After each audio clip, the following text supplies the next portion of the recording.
proudest day, the proudest time in the seat of a rally car, because that day and that hour and those minutes, I got the bit between my teeth. You know, I really stood up and was counted and said, this is not getting away. I remember when we pulled on our helmets and Donald says to me, what are we doing? I said, we're going for gold, Barrett. That's all was said. I can still picture that run. That was just the best run ever.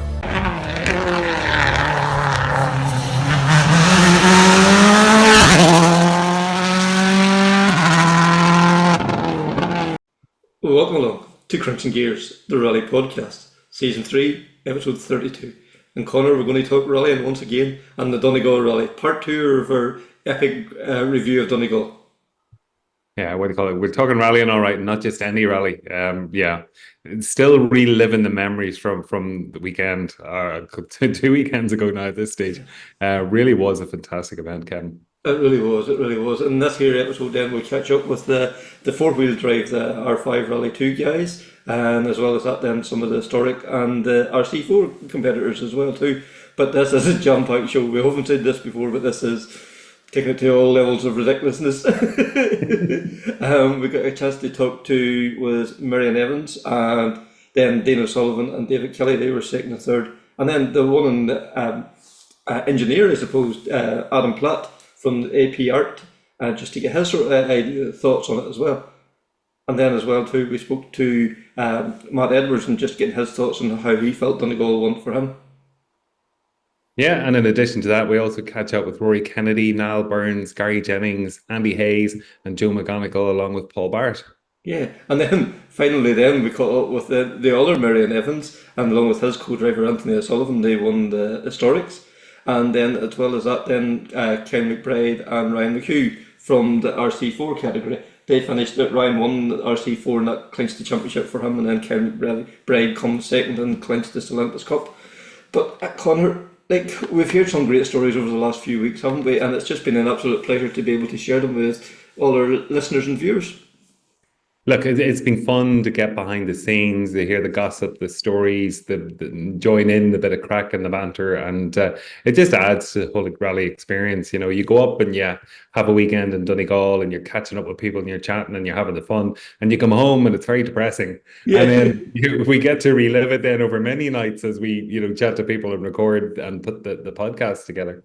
Yeah, and then we should also, like the amount of people that come over to us in Donegal as well and thank us for the podcast and, have great words to say about it.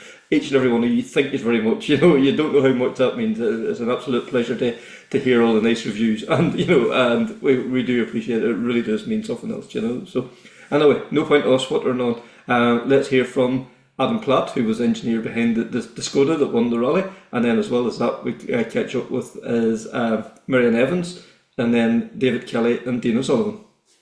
Adam, we'll start with yourself. You waited a long time for your first Tarmac Championship one, and then two come along together. But like Donegal had to be special. Like first time with the Skoda, and what a way to do it. First overall.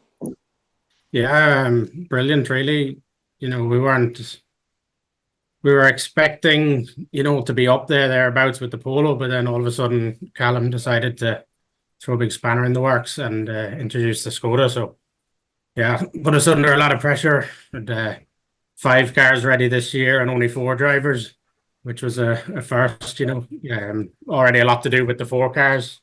Polo sitting ready to go. So he just threw that spanner in at the last minute. Always put us under pressure. He can guarantee every year for Donegal you'd be under pressure. Yeah, and like that was it was news to you as well. And like these they don't come with an instruction manual. You have to kind of learn as you go, almost, then kind of thing. Yeah, I found out probably the Sunday before that the car was coming, and I seen the car the start of that week for the first time. We went up and done a quick test just to even see what the car was about. Go up, have a look around it, bit of a spanner check just to get used to what even tools we needed for the job. But I got home, got the manual downloaded. Took a bit of bother to get through the Skoda, get it all done in time, but through the parts manual, got to read through the whole manual, I think, in 2 nights before the rally. Just so you don't want to be going to the rally not confident in what you're doing, you know what I mean? You know, in the polo, we knew it inside out. And then you're just throwing that spanner and, you know, you have to adapt to it. But we got it done. I wouldn't say we know the car 100% yet. It's going to take probably, you know, 6 months to get to know a car properly and a lot of development. But, you know, just got into it quickly.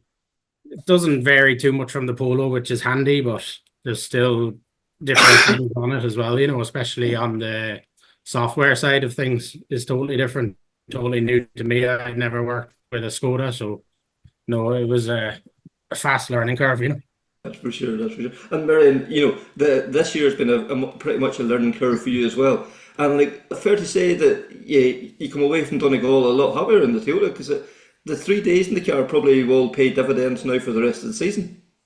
Yeah, like I was just thinking before this, like the mileage we did in Donegal was probably not far off the complete mileage we'd done before Donegal in the car. So the whole idea was for that, to be honest, just, you know, to get 3 days and learn a lot about it. And, you know, I think it's brought us on a hell of a lot, you know, myself as a driver and just in understanding the car. You know, like Adam just said, now you don't learn a car like this overnight. You know, it's a process that probably takes 5-6 months before you get fully comfortable with it. So, you know, it's something I probably needed work-wise as well, because we have another one turning up tomorrow. So yeah. Look, after that, I'm a lot more comfortable with it, and, you know, from a driving perspective, and on top of that as well, you know, how they work and what makes them work. Because I think we worked a lot of that out in Donegal as well.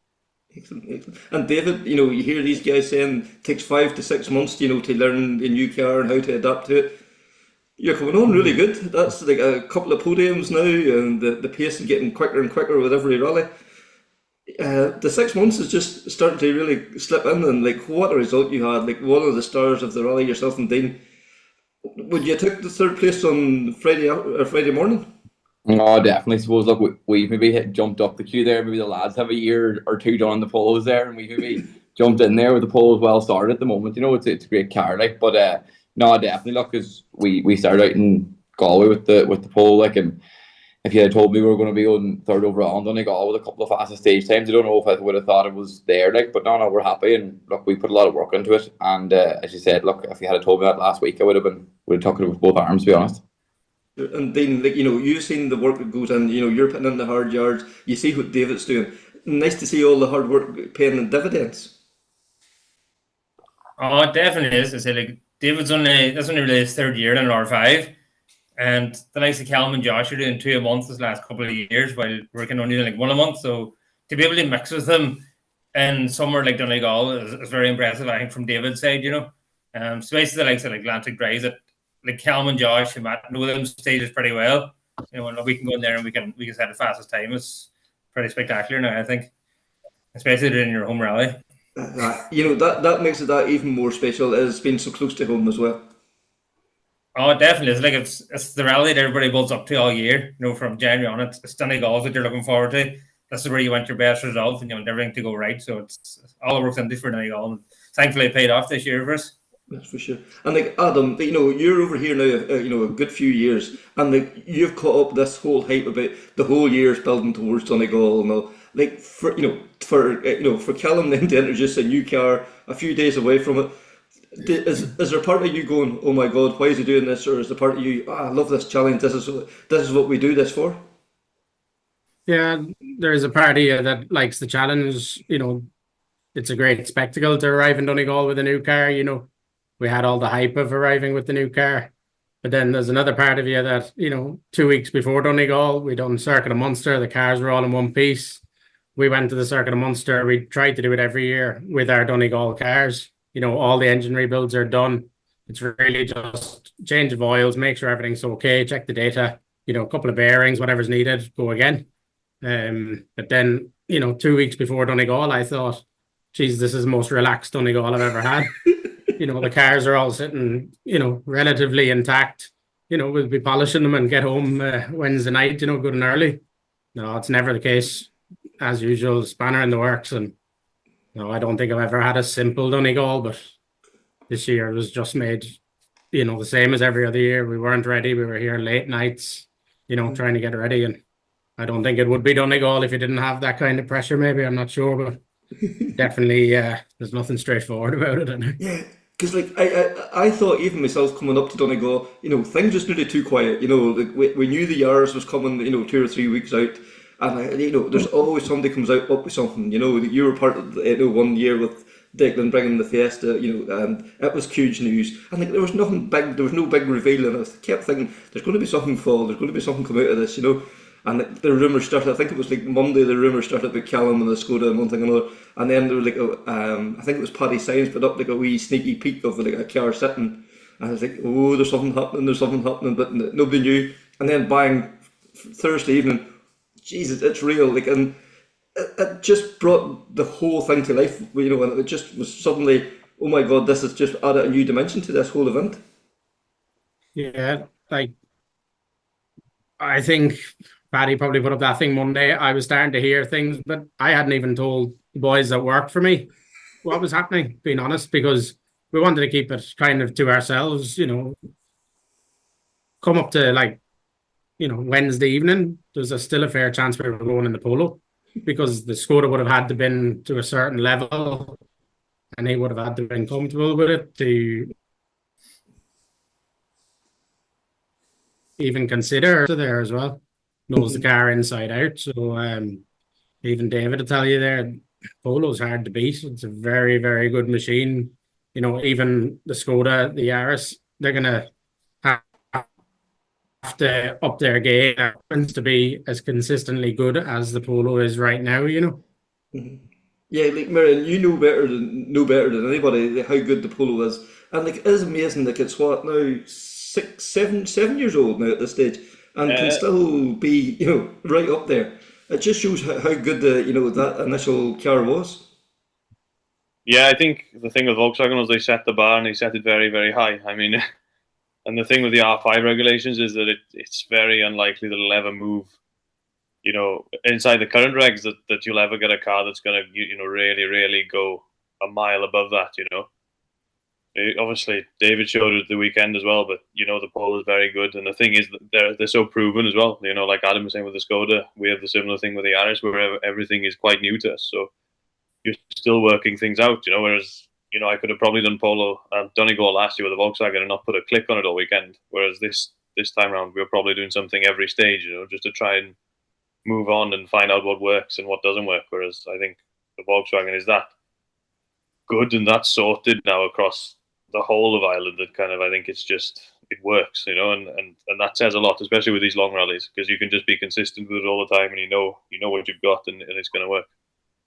And whenever you're still developing the Yaris like that, do you between stages? Do you do a click here and a click there just to see how it's going to react? And sometimes do you go too far and then you have to at least where right, that's too far. They pull it back a wee bit.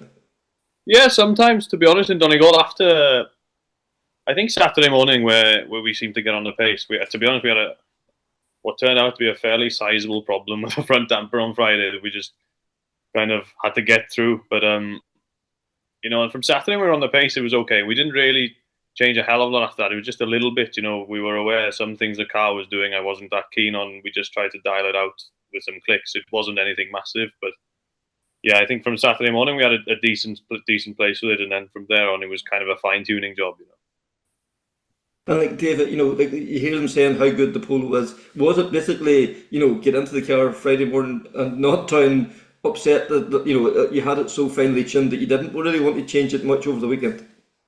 Yeah, no, look, we have the car in a good place there now, and I suppose maybe a small bit, maybe for different types of stages, or maybe if the weather changed drastically, like you would change it. But no, the changes that we're making to the car, like Adam and Meirion there, I'll tell you, the Polo, you don't need to change very much with it, and I think that kind of suits me, to be honest, because I can have this nature where if it's half rate at all, I just want to keep driving it, and I don't really want to change it, and nearly change me driving to suit the car rather than change the car to suit me, so that definitely helps me with the Polo. The Polo's it's a mighty machine, so that's kind of what we've been building our confidence on over the last couple of rallies, and we found a good setup, and we're just going to stick with it now.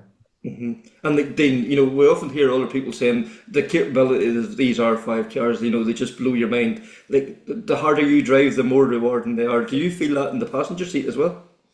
Oh, you definitely do. Yeah, but a lot of people in Ireland are still modified rallying. They still love to see the escorts, but people don't realise the corner speed that's in these R5s nowadays. It's the likes of, say, Knockalla, 20-kilometer stage, I rarely get to see a junction. You know, you're basically looking at your feet the whole time for 10, 15 minutes, whatever it is, you know, and that's a great thrill in that, you know, but it's they're just unbelievable machines. Yeah, for sure. And Connor, do you want to jump in there? Yeah, I suppose just Adam going back to, you know, weighing up the Polo or the Skoda, you know, for Callum. Like, was there one thing in particular that you know swayed Callum towards the Skoda, or was it just a combination of feeling and how quickly he adapted to it? Yeah, he got in the car, we kind of had a base setup on it when it came. We did make adjustments to it to suit Ireland more. Obviously, there's none here, so we had no reference point really. We just had a kind of a base tarmac setup and we had to adjust it. But when he got in the car initially, you know, the first couple of runs, it took a while to get the clicks going the direction we wanted it to go. And then the pace started to come. He was up to the pace of the Polo on the test stage fairly, you know, quickly. You know, he was happy on the first day out in it, which was a good sign, you know. I suppose there's more to come from that car, but he was comfortable from the beginning, which kind of helped him make his decision, I guess. But like as I said, he didn't know and we didn't know. Until you see a stage time, you just haven't a clue, really. You know, we could have been 20 down on the first stage. We could have been 10 up. We had no idea. And then obviously he had never driven it in the wet. So Friday really threw, you know, everything at us. Never been on wets in that car. Never been on a wet setup. We didn't even have a wet setup for that car. So we just kind of had to soften the car up a bit and go from there, you know. So no, it wasn't easy. But for me personally, I would have been more comfortable in the Polo. You know, definitely would have. But from Callum's point of view, if he had that feeling, he was going to take it. You know what I mean? He just wants to move with the times, and obviously keeping the updated machinery too obviously makes more sense going forward as well. You know? Yeah. And Meirion, speaking of updated machinery, you know, the 3 solid days you had and, you know, back to back there in the Yaris, what would you say the strength of the car is for the Yaris? I'd say now the suspension travels have always been very good. It's just been finding a way to channel it the right way, you know. We've got that, and the bottom end, you know, the torque of the engine is so good as well. It's surprising for 3 cylinders, but the strong point is really kind of down low in the revs, and I think it's just there's a slightly different way to drive that, because the 4-cylinder cars you can, I think, just drive it through the revs a bit more, but this is a bit different. Where you normally maybe dropping a gear in the fast bits with the Yaris, you can kind of just leave it into top gear and let the engine pull. But without getting too technical with a pop-off valve, sometimes it's a bit risky, but it seems to do it. So yeah, I think when you get just day after day of driving in a car as well, you try things as a driver rather than going home thinking about it, watching on board. You just rather make decisions about your driving on the spot as well, and that kind of benefited quite a lot. And I'd say, yeah, like Saturday, Sunday was very comfortable. We didn't really have any moments really apart from that bump in Glen Village, or just after Glen Village. But yeah, I was happy that we were on that pace, and more than anything, we were on that pace without really having to go mad at all, you know, which was the promising thing for us. And David, for yourself, you know, competing at home and Dean as well, like, what's you know, obviously Donegal is the event you want to do well in, but does that give an extra pressure as well, you know, in the home event, and you wanting to do so well in it? Oh, it does, like, suppose, and it's a long weekend too on man and machinery. Like, you know, it takes a well prepped car from, like, so, you know, the guys there, you know, Adam and, you know, Meirion's team there, my own guys, Neil and stuff, like, it takes a very well prepped car to get through the weekend, you know, and suppose you don't really take much chances going to Donegal, because it is Donegal, everything gets checked and gets changed, and, you know, that's another thing, like, you know, as Adam says, we went to the Circuit of Munster with the car, and don't really like to change much after the Circuit of Munster, whatever, done to the car, put the miles on it in the Circuit of Munster, and then just change the oils and check it over and go to Donegal, you know. But no, it definitely is. It does add a wee bit of extra pressure, and suppose you have your local sponsors, and, you know, everyone's around, and you just kind of want to make the most of the weekend. And look, nobody wants to go out on the Friday, and, you know, it's just it is a wee bit of extra pressure, but look, it all comes with the territory, really. And Dean, sitting in the co-driver's seat, do you feel that pressure? Do you notice it? Oh, you definitely do. Like, it's like no matter where you go in Ireland, once they hear you're from Donegal, they just all they talk about is coming up in June. You know, no matter whether it be marshals, photographers, you know, anybody into Motorsport, they just come to Donegal. It's nearly getting to be like a festival nowadays rather than a rally. You know, it's just getting that big every year. You know, it's some rally to be fair. And Adam, like, you know, the new format this year, going up into Cairn and all on the Friday, that was like a change of service area and all for yourselves. Like, you know, it was a bit of a, you know, of a change. So like, obviously you had to send a van up to Cairn. Does that bring a different dimension that you haven't the big truck there, or do you take enough equipment, or do you have to carry basically everything with you in a smaller van? Yeah, basically we put the lorry down left it in Letterkenny. The lorry in Letterkenny is there holding a spot. It didn't really have anything in it, you know. We took 4 vans up to Garndonna and they're absolutely rammed. You know, the service area. We were up in like the Mart, so it was quite tight, you know, but Donegal every year, you know, in Milford or Donegal Town, you know, they always move service here, so we were kind of planned for it. But like I came back here to the workshop after Friday night, dropped off all Friday's ground sheets and tents because I had all the other stuff sitting in Letterkenny ready to go, you know, so it would all be clean again for Saturday. So yeah, there's a lot of preparation in it, but we were well organized this year. You know, before the Skoda came, we managed to get all this work done where everything was in the right place. So, you know, the focus was on the cars. On the last week, we kind of had everything in place because we had good preparation up to it. But yeah, going up to Carndonna wasn't, you know, it's not ideal. I understand it has to be done because to get these good stages, to run them out of Letterkenny for 3 days isn't possible either, you know. But no, you know, going into Letterkenny is when the buzz starts. You know you're at Donegal Rally when you're in Letterkenny on the Saturday. You know, there's bigger crowds. There wasn't much crowd up in Carndonna compared. I presume, you know, the boys see a lot more out on the stages than we would in service. But you know, you're in Donegal Rally when you get into Letterkenny, so it's good that way, you know. For sure. And David, you know, long trek out to the stages on Friday, but general consensus is it was more than worth the drive. They were pretty epic. Yeah, no, definitely. Like that first stage up in Malin was a massive opener. Like, you know, it was. If you were saying about being nervous, that was when I was thinking about it all week. You know, I was thinking about the length of that stage and the pace the guys were going to be on, and you know, there was kind of talk then from Wednesday on the weather was going to be changeable, and you could have dropped a massive amount of time in that first stage. And I know it's a long weekend, like, but everything kind of hinges on the first stage there on Friday too, because if you get a bad run on the first stage, the head kind of tends to drop, you know, a bit for the rest of the day, and can maybe be hard to get your mojo back for the rest of the day. But no, look, them stages were definitely they're definitely worth the trip out there, and they were definitely classics. You wouldn't get any better anywhere else in the country. Yeah, and Dean, whenever you know you have to sit beside him, you have to get him in the right frame of mind going on to that first stage.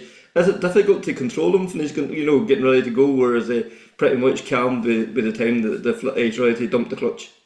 No, like me and David and I were together a few years. We just kind of, I know what he's going to do and he knows what I'm going to do. It's kind of that kind of relationship, you know. But like during the recce, it's like I was just preaching to David, like I just want to get Malin head in the dry. You know, it's just one of them kind of stages, and luckily we did in the first loop. Well, it's nice to get like it's just a real classic stage, and it's nice to be up there after so many years away from that area, you know. But no, Friday is good until the rain came and we're in the wrong tire for more gap, which was a nice experience, but that's just the joys of it. Yeah.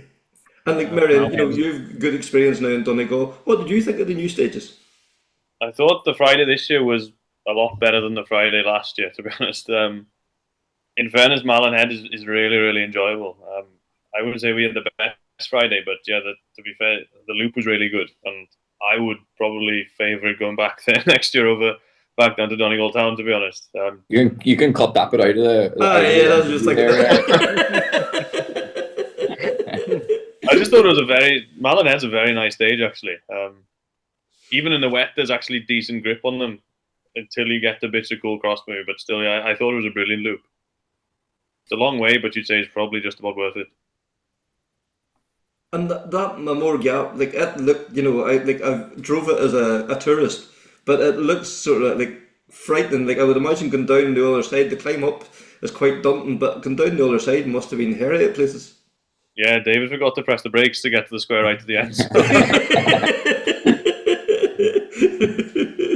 It's actually it was from that square right to the finish was actually really, really brave. You know, it was single track and all flat in fifth gear. But yeah, to be honest, that was probably my least favourite of the three. There was the first kind of half of it was pretty straight and chicanes and everything, and then you just went up a mountain and down the other side, and there's a bit of a dodgy bit at the end. I'd say that was probably, I'd say Malin Head and Cool Cross were better stages than that, but yeah, overall I'd say the loop was still pretty good. Mm-hmm. And David, once you figured out what the brake pedal was for, you enjoyed it? Yeah, no, it was good. Connor, you want to jump in again there? Yeah, I suppose just from Dean's side, just I suppose the extra work involved with going out to somewhere new stages, and obviously the road books and all that. Like, what extra pressure does it put on you? You definitely have to bring your best to Donegal. I always think, like, unlike any rally, you have to bring your best all the time, I suppose. But Donegal is just that wee bit more pressure because it's our home rally. And as David said, like, you have extra sponsors on board, so like you're trying to do your best to keep them all happy as well. But now, like, the road books and all for Donegal this year was pretty manageable. Everything seemed to work out right, so it makes our job a lot easier. That kind of way. Yeah, and for the new stages, do you start out with a fresh book, or do you don't really have pace notes to rely on for those previous ones anyway? No, we would just have ones from Saturday and Sunday stages, but no, we went to the Fridays with a blank book, so yeah, handy enough. Yeah. And we didn't even touch on was the ceremonial start. Like, the crowds about there on the Thursday evening, that just set the tone for the whole weekend. Like, I don't know, Adam, did you get a chance to get up and have a look around? There was like a real carnival atmosphere. It was just, it was hard to describe. There was so much going on. There was like live music, there was dancing, and there was a few the cars that from yesteryear, and then suddenly all the drivers been interviewed. There was just a real cool vibe about it. I don't know, did you get a chance to look at it at all? Yeah, we got to scrutineering at 6:28. We got on the scales and we were down on the ramp at 31. And we ran down after the car. Callum was already on the ramp, so we got down. But geez, the crowd was mad. We were trying to get down through it. It was brilliant. There was great atmosphere, good music, as you say. It was a real buzz about it. It actually felt like the rallying was beginning. You know what I mean? Whereas up to that, it had been so hectic. But it's the first time ever I got to go to the ceremonial start and actually enjoyed it. Chatting to all the driver, everybody. There was a good buzz about it. Definitely, there was a lot of drivers there. Obviously, they had to bring the whole field there because the driver's briefing was on as well after it. Yeah. So, that helped with the atmosphere too, because you're talking 150 drivers there. There was buzz about it, yeah, definitely. Mm-hmm. Yeah, and like Meirion, from your own point of view, probably something like the driver's not probably, it's probably a necessary evil, but like, it was a really good event. Like, it was well organised, it run pretty smooth, and even your dad was there. I got chatting to him, like, and he was just blown away by the crowds. Yeah, it was impressive this year, to be fair. Like, I'd say it's the first year they've got it right there. The last year was a bit, the first 2 years they ran it was a bit strange because they couldn't close the road off fully or something. But this year it was the way it should be, to be honest. It was probably one of the better ones I've seen in Ireland. It was really big crowds. The atmosphere they built was brilliant, to be fair, and then having the cars in front of the theatre as well. Obviously, seeing the Subaru is always a bit special for me. So, yeah, it was really good actually. It was, and the way they ran it was quite different, but it worked really well. I thought, instead of just sending one car over and waiting and everything, to speak to the drivers beforehand and then just wave them off. It was a nice way and a bit different, and I think people enjoyed it. Yeah, because I think that worked really well, because sometimes whenever the cars go over the ramp, there's noise, there's cars starting up in the background, and you can hardly hear what's been said. That way there, it was, the people were listening to what was being said, and I think it worked really well. I think that's something to be learned there for the future. Yeah, I mean, some spectators, they might watch the first three cars over the line and disappear. That's all they want to see. But when you're speaking to the drivers, then they get to hear what every driver says, and then they'll wait and watch a couple of cars away. So yeah, I'd say there's definitely value in that. It worked pretty well, I thought. Yeah, and David, to see so many young people there, people there with families, that's what we need to be getting. That that's so important for the continuation of rallying, is to get young people involved. Oh, definitely, as Meirion said there, like it was probably one of the best start ramps that we were ever at, to be honest. And the atmosphere was mental, and the crowds were great, and as you said, they had like a bit of live music, and it was great. And you said the families and kids, and it's probably to show people what rallying's about, really get them out. maybe if you're the local in Letterkenny and you're here about the rally, you mightn't even see your rally car for the weekend, you know, and all you hear is maybe diffing and revving and noise and, you know, but it's good for maybe the locals to go there too and see actually what the rally's about and, you know, the rallying community and how it all works, you know. Yeah, because like it was so positive. Like the garage was there involved. They had a car on display. You know, there was so much community buy-in from this as well too. Like it showed probably the more positive side of rally. Oh, it definitely did. So like when you go to Galway for the first rally of the year, you know, there's always big crowds, and then last year in Donegal, I just didn't seem to have the crowds that the rest of them do. But then this year, with the way the cars were all staggered in line up the street, you know, I just looked the part, you know, and it was definitely a great atmosphere. Like there's definitely a lot more people about this year compared to other years. You see a lot of people like taking photos of the cars and stuff, and just enjoying it, you know. So it's definitely something that should keep going forward. That's for sure. That's for sure. And like Meirion, you know, even like young kids having like a poster to go and get signed and one thing and another. Like it's wee things like that I think, you know, in 20 years' time, that wee child's going to look back and go, you know, I got my poster signed by Meirion Evans or David Kelly or whoever. You know, that wee things like that mean it might not seem like much, but can mean a lot to somebody. It'll mean nothing to them in 10 years when they're old enough to realise, but no, it is like, and to be honest, it's kind of what I'd almost half forgotten about how, you know, Donegal especially and some of the international events in Ireland, you don't get so much of that at home, probably apart from like Rally Cardigan, which is obviously European Championship this year. They had an autograph signing, everything there last year, which was brilliant, to be honest. But it was surprising, you know, the interaction you can get when you put these events on properly. You know, to get kids coming up, you know, at the start and in service as well. Those kids coming up with posters and everything. It was really well thought. And yeah, I think I was even signing posters on Sunday. You know, so there's kids hanging on to them and going looking for drivers, which was great. Yeah, and like Adam, then we'll move on to the rally. Then going into Saturday, change your dimension of that. Now it was 2 stages done twice in the morning, 2 in the afternoon. The service times now were a lot shorter this time. Sometimes in the middle of the day there'd be quite a long service. This year it was more quick. There was less time for the cars and service. Does that put more pressure on you guys then as well? Yeah, it definitely does. 20 minutes doesn't belong home when you have 4 cars coming in because, you know, I personally myself don't like to run too many cars because I think standards can drop if you run too many cars. But definitely we had, you know, probably on the Saturday, 3 cars in within, you know, 8 minutes. You know, it was busy. And then we had a bit of a gap to Matthew Boyle in the Peugeot because the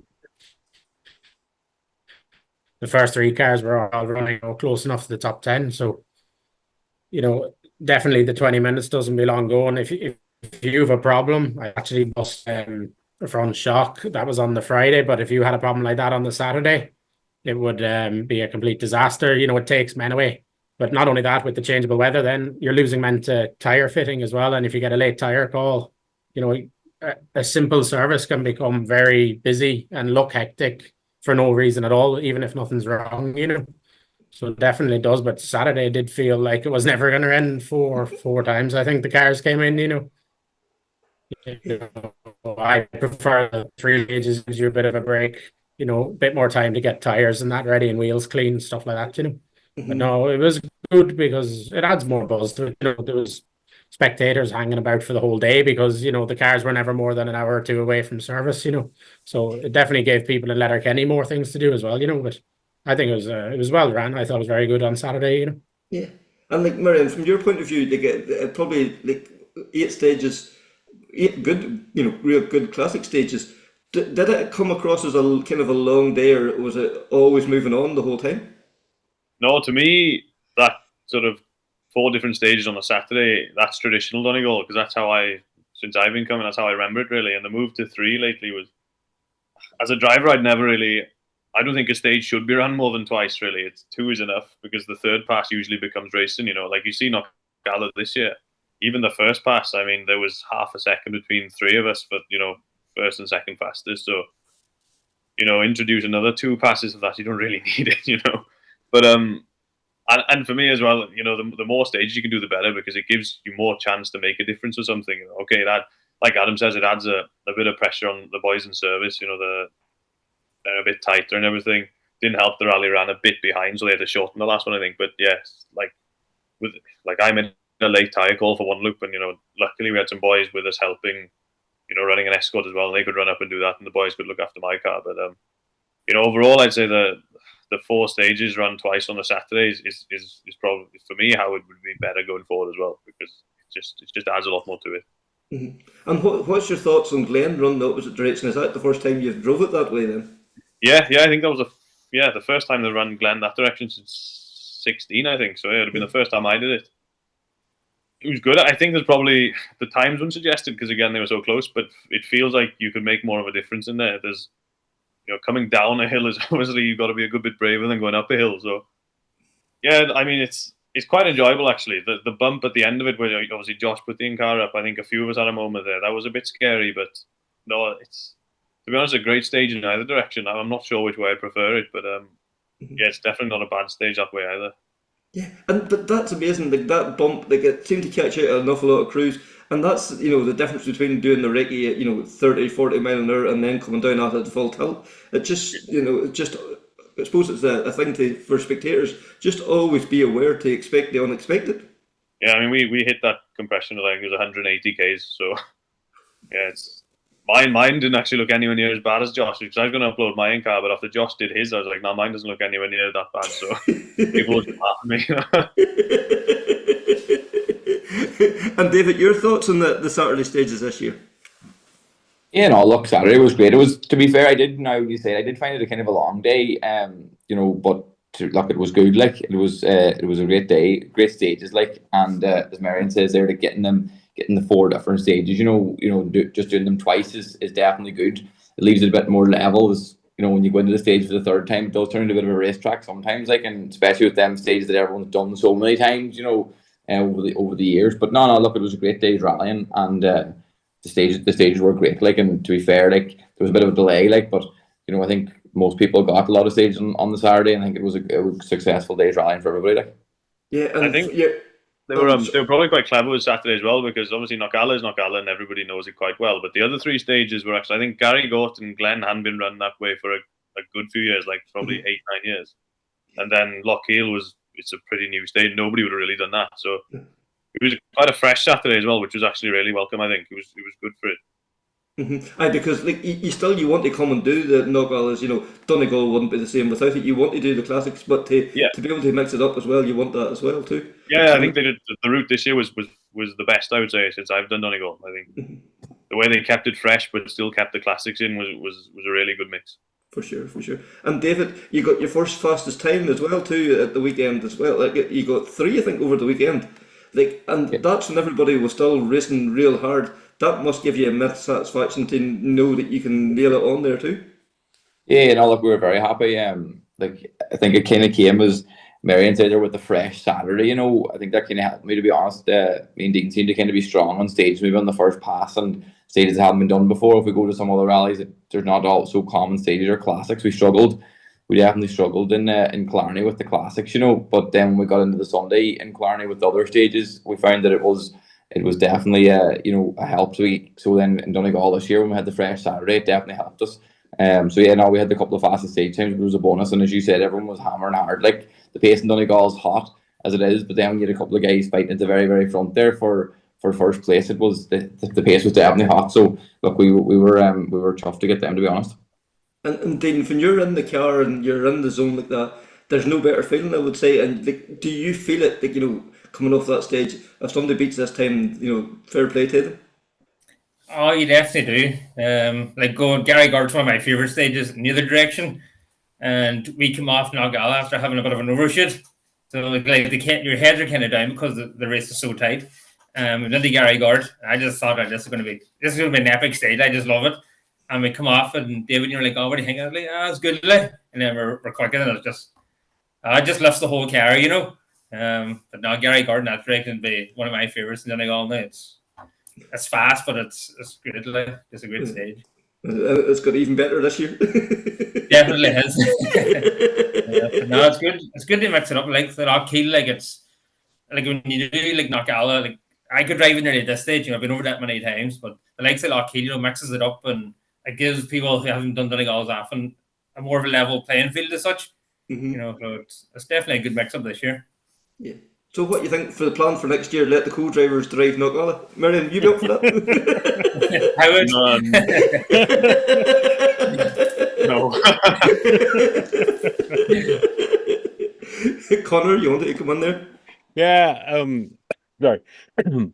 As you know, I suppose Dean and David, from the point of view of obviously, look, you know, when you go to these rallies, Killarney, Donegal, you want to do the classic stages. Is what you would have grown up seeing and watching all the rest of it. But from a competitive point of view, you know, where you have other competitors there who know those stages like the back of their hand, could drive them with their eyes closed.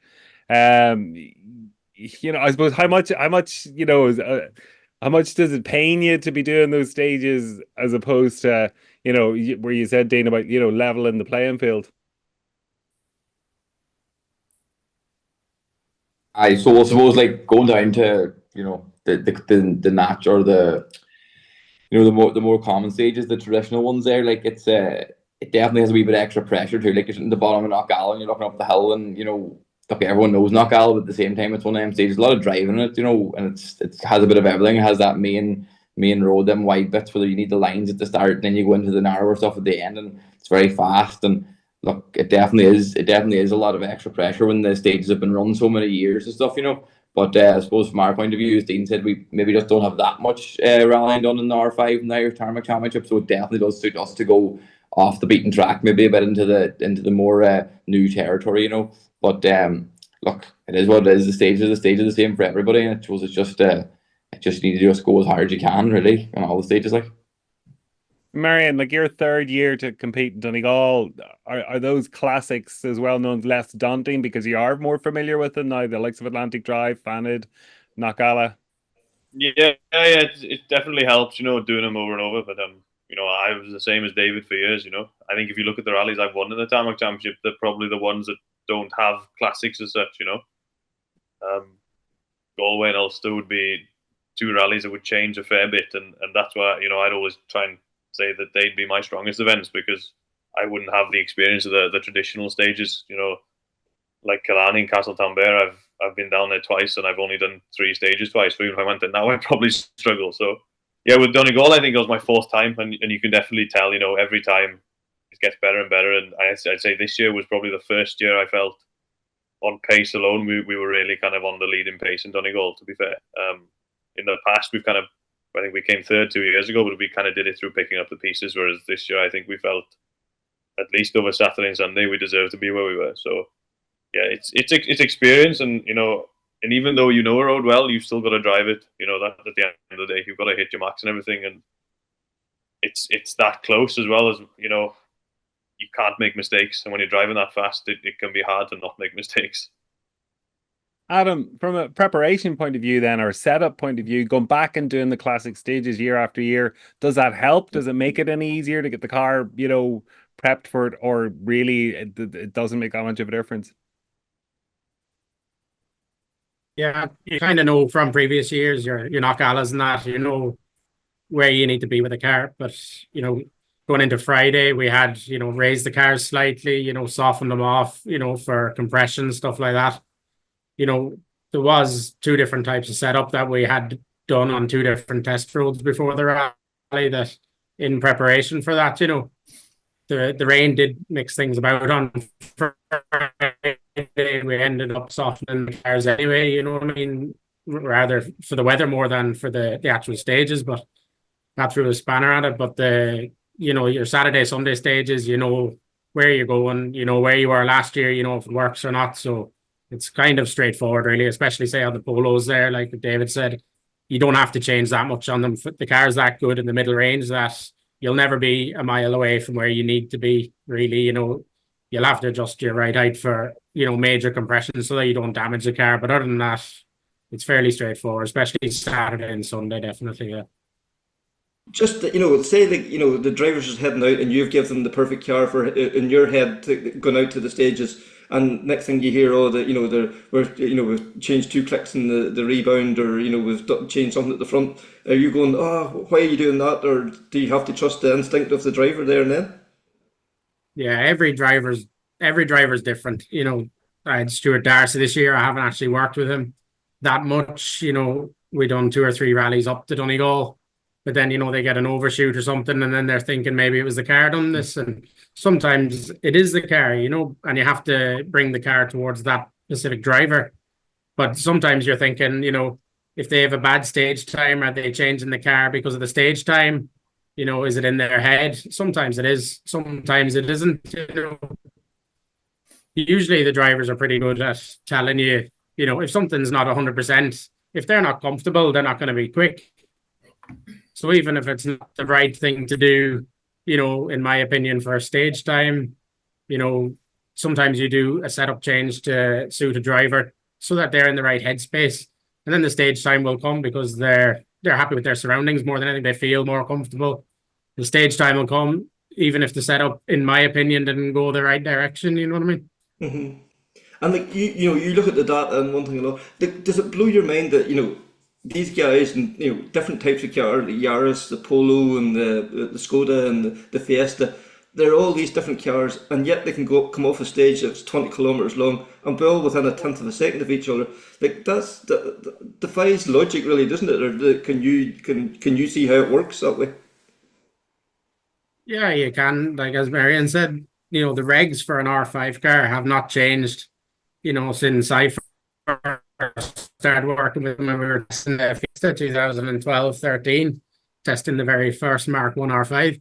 The regs haven't really changed since then. The principle of the cars, Skoda, Volkswagen, Ford, Toyota, they all spend their money. Volkswagen put great electrics into cars. The Fiesta might have a great head for good torque. Everyone spends the money in different parts of the car, but the overall package on stage time isn't that much different. So when you have the right guys setting them up and you have very capable drivers, that's why the stage times are so close at the end, because everyone's getting the max out of what they have. They've all put the work in on the stages.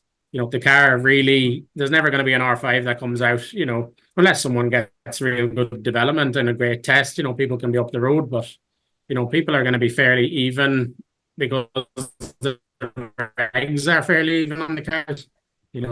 I think if you've good quality drivers in good quality cars, once they get to know the machine, the stage times won't get parity. And like David, like to come off a stage and be, like 0.1 of a second up or 0.1 of a second down, like that, you know what you've put into that stage. You know that you've given it everything. So like for somebody to do better or even be so close to you, you have to have so much respect for all those other guys around you when they're doing that as well.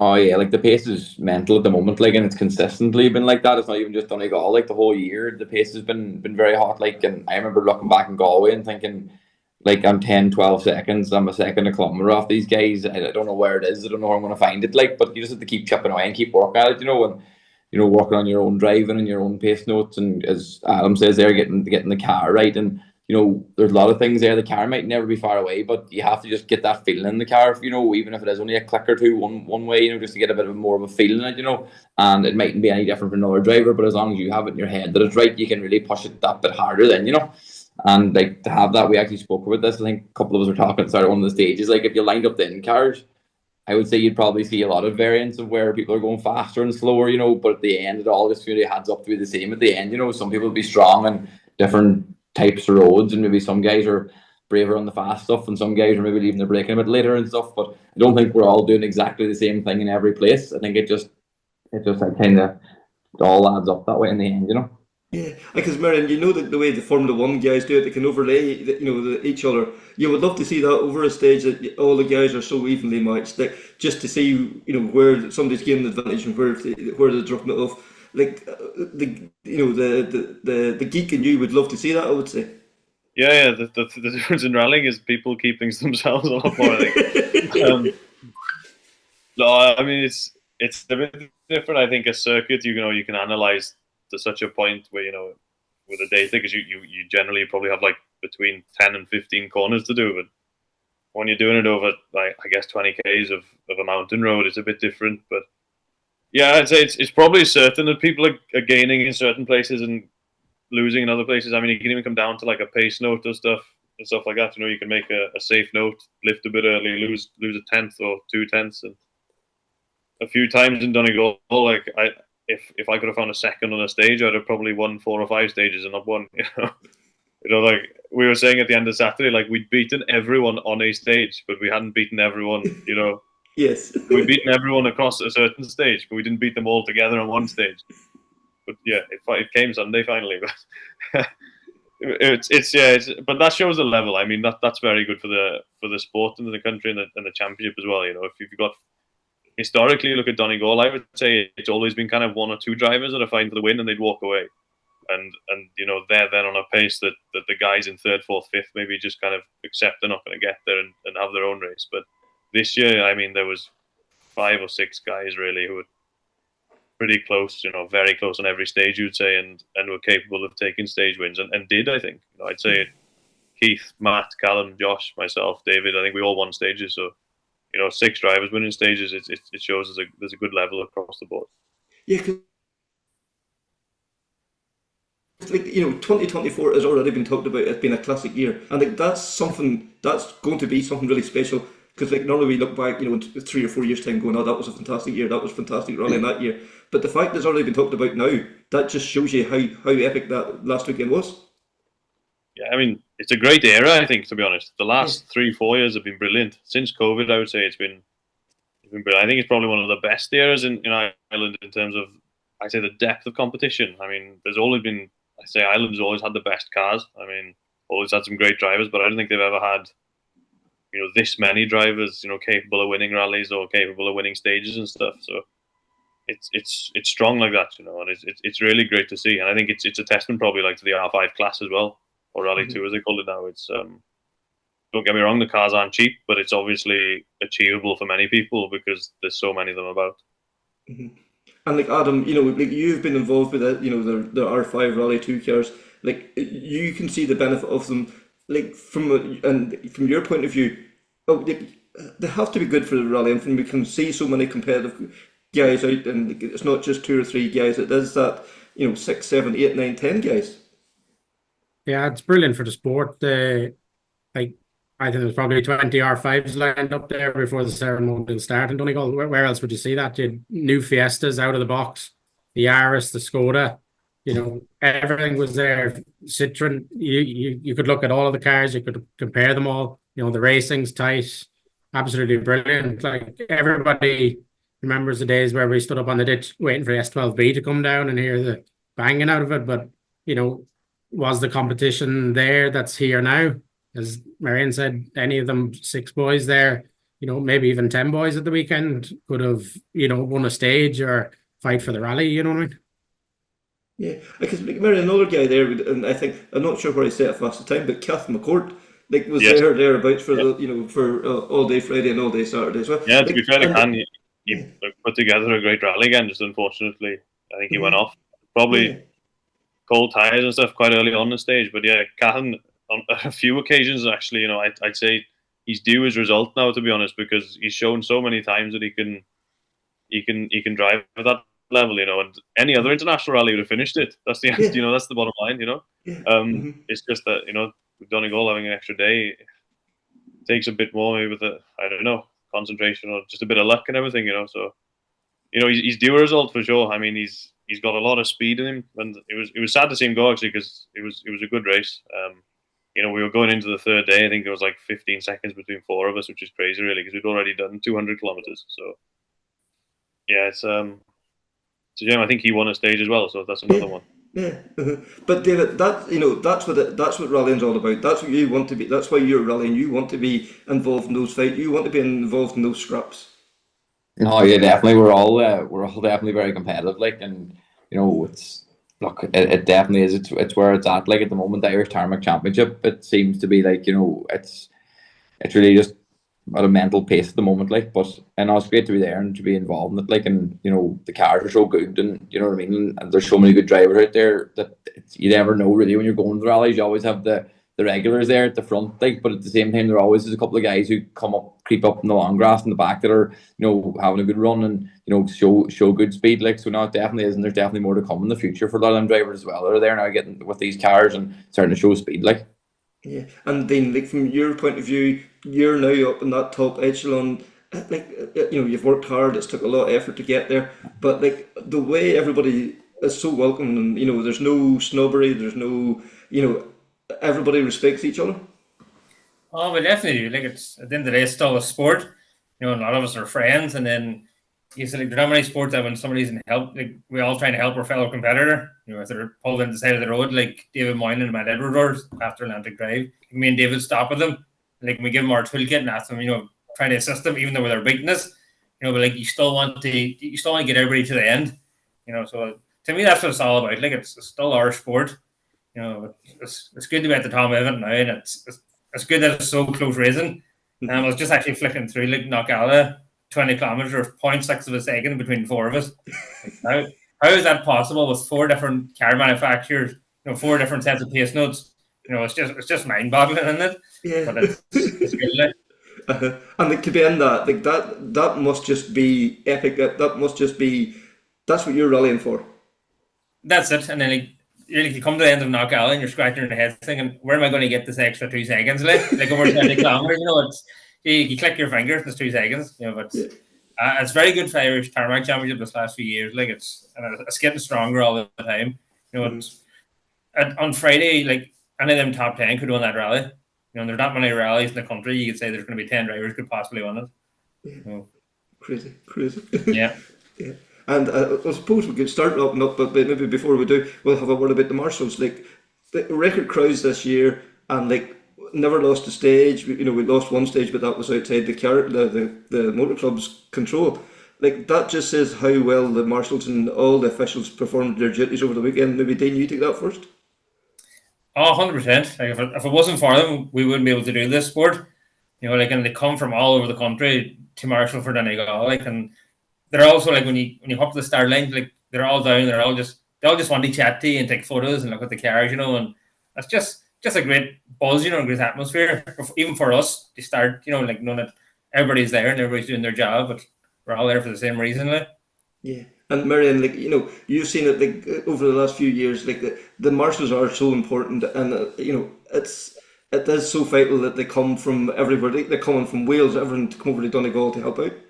Yeah, there was a group of Welsh Marshals because every day there was like 2 or 3 massive Welsh flags up on a bale or on a bank somewhere. So yeah, they come from all corners, and I think it's obviously they enjoy it, but still they give up their time for us to go rallying, really. And the thing with Donegal is wherever you go as a marshal, you're not going to get a quiet junction or anything like that. So you've got to be ready for work, and fair play to them. The weather Friday afternoon wasn't great either.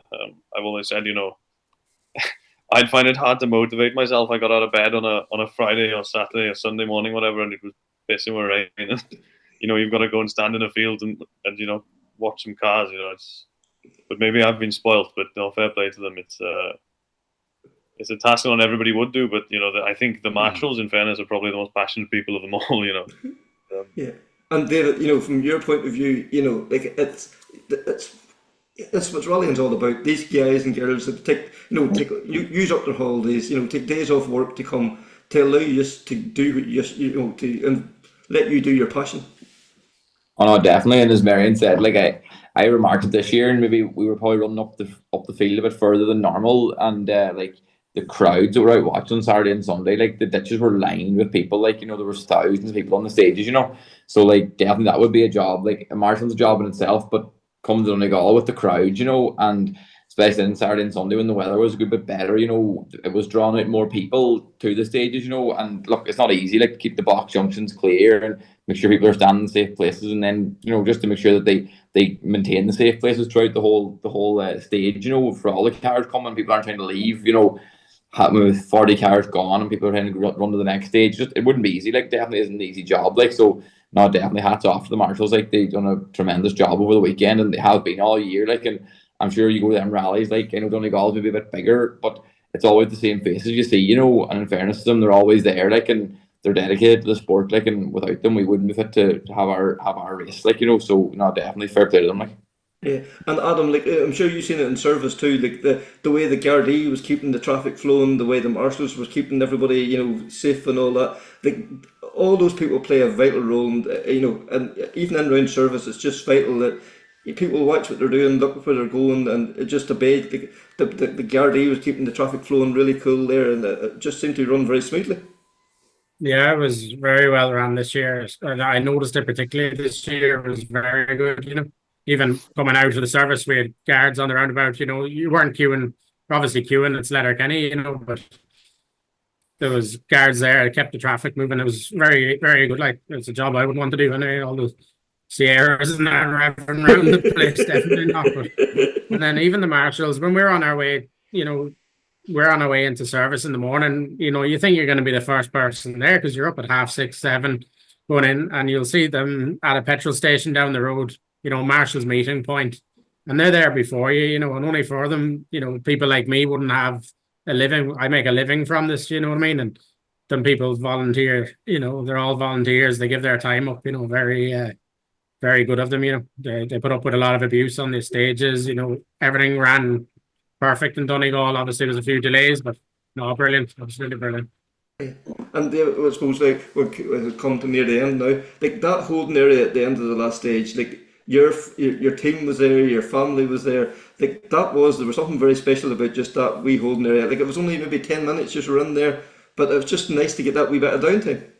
No, definitely. Look, as I said to a couple of people since, like when I came over the finish line, it was like a weight off my shoulders, to be honest, you know, because you get to a point where, you know, me and Dean are very lucky, and sure a lot of the drivers are the same. Like we have a great team behind us, you know, from the guys running the car to, you know, my brother Dara, who runs about and organises everything for me and makes sure everything's started, and the gravel crew and everything, my own family, like, you know, we're always there supporting us. Like, so it gets to a point on kind of Saturday afternoon when you're having a good run, as much as me and Dean want to go over the line, everyone's put a lot of work into it for us over the years. We kind of want to go over the line for the team as well, you know. So there was that wee bit of extra pressure on Sunday just to get it over the line for all the hard work that everyone's put in, sponsors and everything, you know. And no, definitely go over the line on Sunday evening and fan it, and then to get down to the holding area, as you said, like, and just to be there and everyone to be there, it was great, you know, because it would be a long enough drive back into Letterkenny, you know, after the last stage. But look, kind of splits up the drive then, you know, when we get to see everybody and all the drivers get to have a chat, and yourself, you guys are there, the media is there, Killian Duffy, Andy, them guys are there. No, it was great. But no, it was definitely a good idea this year to have that little holding area, and everyone kind of got their bit of time there, you know. Yeah, and then from the team's point of view, like Neil, the guy that's running your car, like what an epic weekend that whole team had. NMH, sorry. You know, 2-wheel drive, third place, RC4, and Garry Jennings, and you know, 7th. Like, couldn't have been nearly a better weekend for them. No, definitely not. Like, and it's good to see for Neil. You know, like it's the cars they run, like everything's perfection all the time. Like every time me and David run, like them cars are always they're always at their best. You know, and it's the likes of Neil and Adam. You know, we can do this comfortably. You know, like you know that the cars are going to be right for us to be able to push on. That means a lot. You know, for us. So, no, it was definitely a great weekend for Neil. Mm-hmm.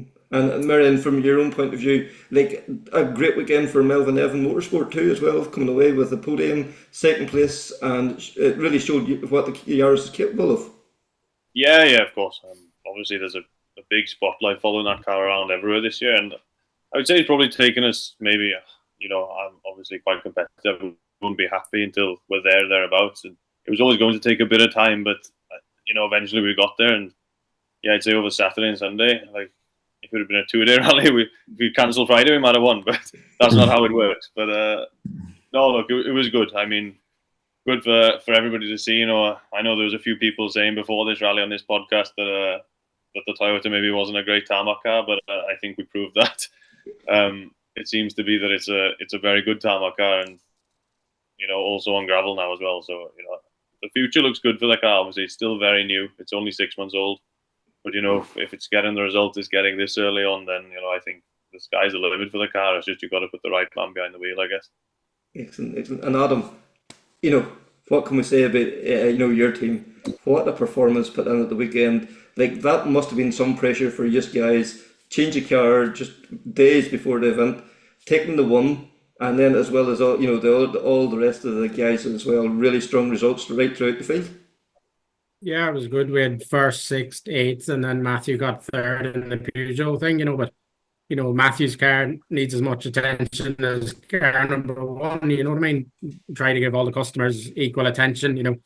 I kind of had a good group of mechanics around me. I had one very good, reliable man looking after each car. You know, I could put my faith in it. We had an engineer there as well, so took a bit of pressure off me. You know, it was just worked out real nice. You know, it's my main priority is to get all 4 cars home. You know, obviously to get the results after is a bonus. You know, but no, the main thing is that they're all in one piece. Everyone got home safe. You know, the cars are there ready to go out again in a couple of weeks. We've already started the re-prep. You know, we don't know exactly when all of them are going out again, but definitely makes things easier when everything comes home in one piece and, you know, everyone's smiling. You know, it makes a big difference, makes it all worth it. You know, the extra hours and that we had to put in.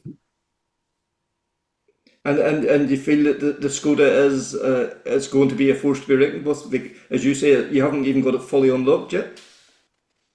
Yeah, for sure. You know, Callum's a very good driver. You know, he's going to make any car, in my opinion, look very good. You know, but the Skoda for sure is definitely a great bit of kit. You know, as long as Meirion says, that the Toyota is as well. Like a lot of my friends are engineers at Toyota XM Sport, and you know, I know what they're capable of, and don't worry, that car will be just as competitive as well. You know, but it's going to take time. You know, probably 6 months before we see the true potential of that Skoda, you know, before we unleash what it's, you know, capable of. You know, we're not doing the car any justice yet because, you know, first person to have one here, you know, we're the first person to come across issues. We're the first person, you know, to develop a damper for Irish roads. You know, it's going to take time. But, no, it was a great start. You know, at least he got off, you know, on the right foot. You know, we know that our base setup is quick, so we can only improve from there, which is good, you know. So thanks very much. I thought that was very insightful there. We got, you know, a different view there, so that was gratefully appreciated. And then I also got a chance to catch up with Matt Edwards. You know, Matt had a fantastic rally up until Atlantic Drive on the Sunday, and then unfortunately that's sometimes the joys of rallying. So we'll get his thoughts behind that. So Matt, we're still digesting Donegal, and in so many ways a great event for you. You showed great pace, but unfortunately just one corner just caught you out, and it just makes the difference between winning and coming fourth. Yeah, or winning and not coming anywhere near, or ending upside down in the hedge, or whatever the case may be. Yeah, it's you know, we were just saying before we started how many things. I think I put it in my post-event sort of debrief on Facebook. You know, how many component parts of A, the car, B, your notes, B, your driving, everything. How many individual elements have to go right to win a rally? You know, to even finish a rally. The car's got to work perfect. You've got to hear every note. You've got to drive to every note. You've got to make the notes correctly to start with. And if you sort of took into account how many things have to go right and dwelled on that too much, it would probably put you off. You know, the chances would be very slim of even finishing, let alone doing well. So yeah, I can think, you know, when you break it down, like, you'd listened to Dave calling notes for 2 hours. You know, and like it was just one note, like, and all that whole time that it was just like misheard or whatever. Like, and it just shows you how fine a line it is. You know, you guys often talk about, you know, you are on the edge, and that just proves it. Like, really does. Yeah. I mean, not only 2 hours that on that rally, you add up all the rallying time we've done together. Mm-hmm. You know, and sort of to mishear it is, you know, disappointing on my side, or to, you know, not digest it is disappointing. But at the same time, if I'd have been trying to memorize that stage and drive blind, I wouldn't have gone off, because I would have been driving to what I'd seen, which Yes. You know, it didn't look a fast corner. Mm-hmm. In hindsight, you know, watching in-car back, it's not a fast corner. But because I'm not trying to drive off memory, I am completely reliant on the notes and what he's saying and driving to them. Mm-hmm. If there is a discrepancy in the note or the call or my interpretation of it, then there's going to be a problem, and it's luck of the draw whether you get away with it in that location or not, really. Yeah, and like that, it's just it's so unfortunate. But like, you have to take the positives away from it. You know, you come away with 3rd place points at the finish up, extend your championship lead, and it, you know, that's at the end of the day, that's what you're here for. You are here to win the championship. That's the greater good. Yeah, well, we were here to either win Donegal or win the championship, so now we've only got one choice left. So yeah, that is the focus.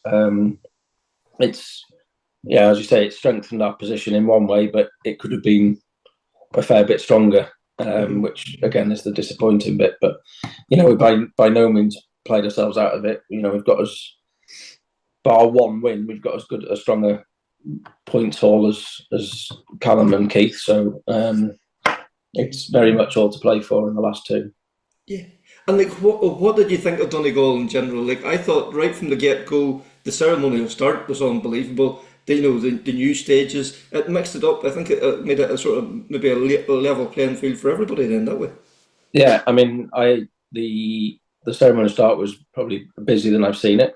The Friday stages, I enjoyed 22's Friday stages, to be honest, but I definitely enjoyed Mallinhead and the Cool Cross were definitely two really good stages. But I don't think there was a clear-cut tyre choice all weekend. And that was always a bit of a compromise and a bit of a sticking point. And, we could have gone harder, softer, or taken two different ones in a boot, whatever. There was always scope to be slightly wrong with that. And I remember talking to Noel when we were sat in the start line for last stage on Saturday, and it was Lockhill, yeah. Lockhill, yeah. And we were talking in the delay for the start. Had that stage started on time, would have been fine. But 10 minutes later, we were on a very compromised tyre choice, but with the correct two in the boot. It's like, you can't do anything about it at that point. So yeah, it's one of them. You have got to take the rough with the smooth a bit with that, and ultimately, I think the only thing the event could improve on is running stages on time, because it does play havoc for the cars, the crews. There's every moment we had really, other than one the misheard note.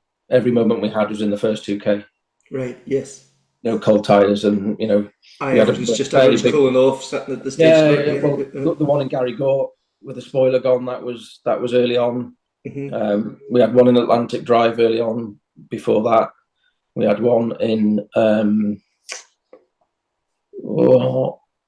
not Glen.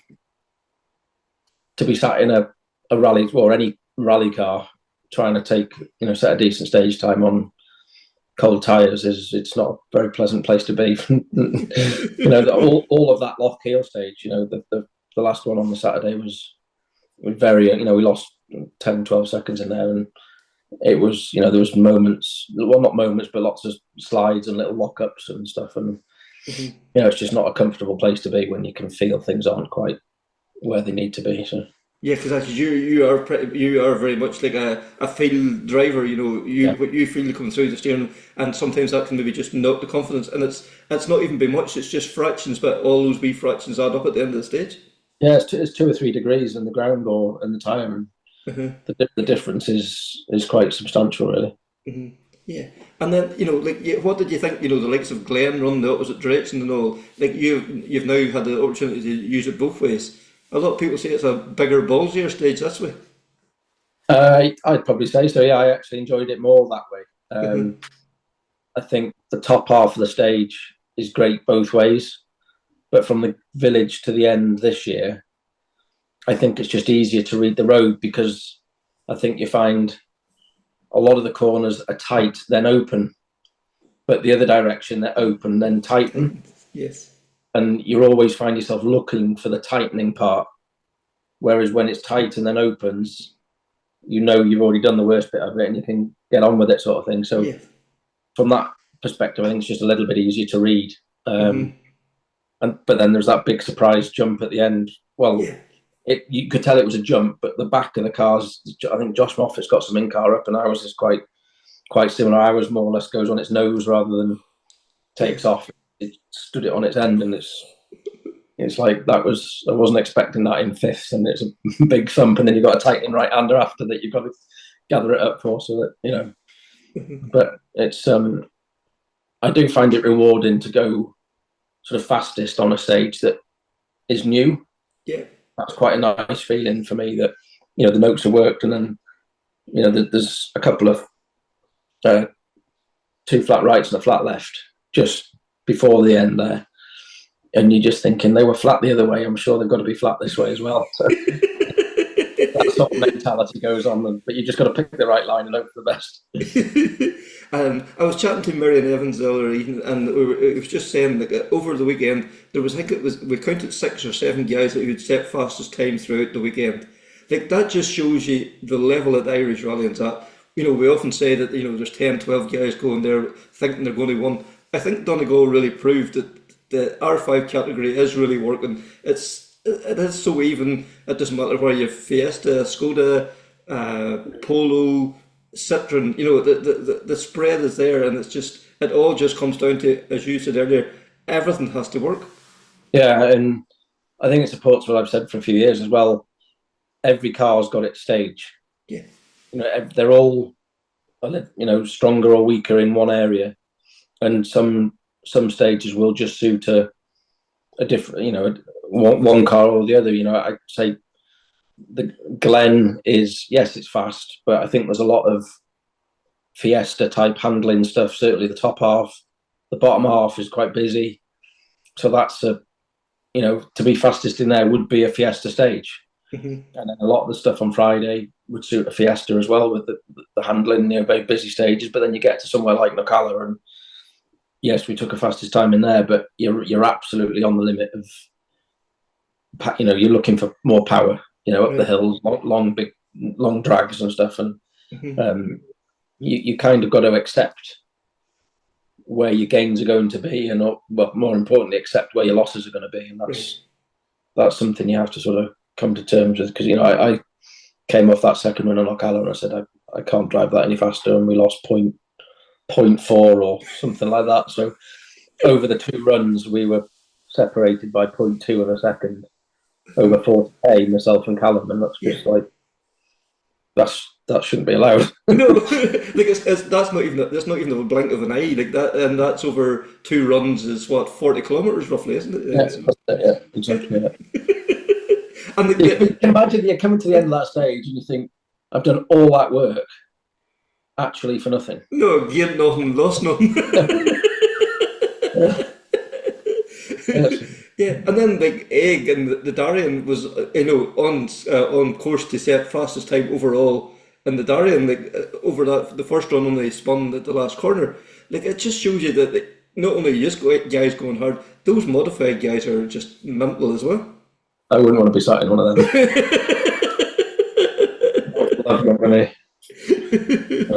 No, but that's that they would arguably think we're nuts. Yeah.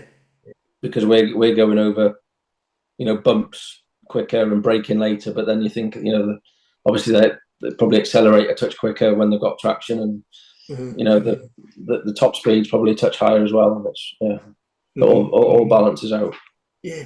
It's just the way that everything works out over over a 20 kilometres stretch, and then I suppose then going on from Donegal, you've come away 3rd place points in the championship.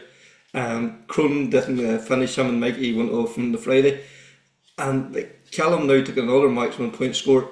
It hasn't, it kind of opened up the championship, but it's maybe made you a wee bit more comfortable. I wouldn't say comfortable, but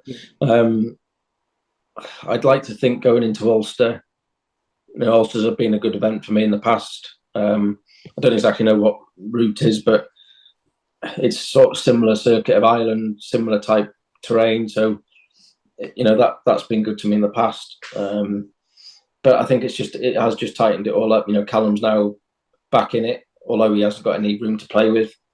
Myself and Keith have got 1 obvious drop score, and I think I've got a 3rd, Keith's got a 4th. So I think you've just got to go and try and win the last 2 is the easiest way to do it. And it takes a lot of the maths out if we just go and win them, and we're done with them.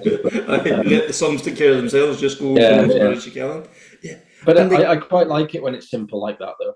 Yeah, there is no, that's again one of the frustrations from the weekend was there was no settling down or sitting back and relaxing, because 16 seconds as it was at one point can go in a stage if you're not quite on the ball, or you get, like say, you have a hard spin or some innocuous little mechanical issue, or you've just got to keep going. And we had a slight issue off the start of Glen, not Glen, first one Sunday.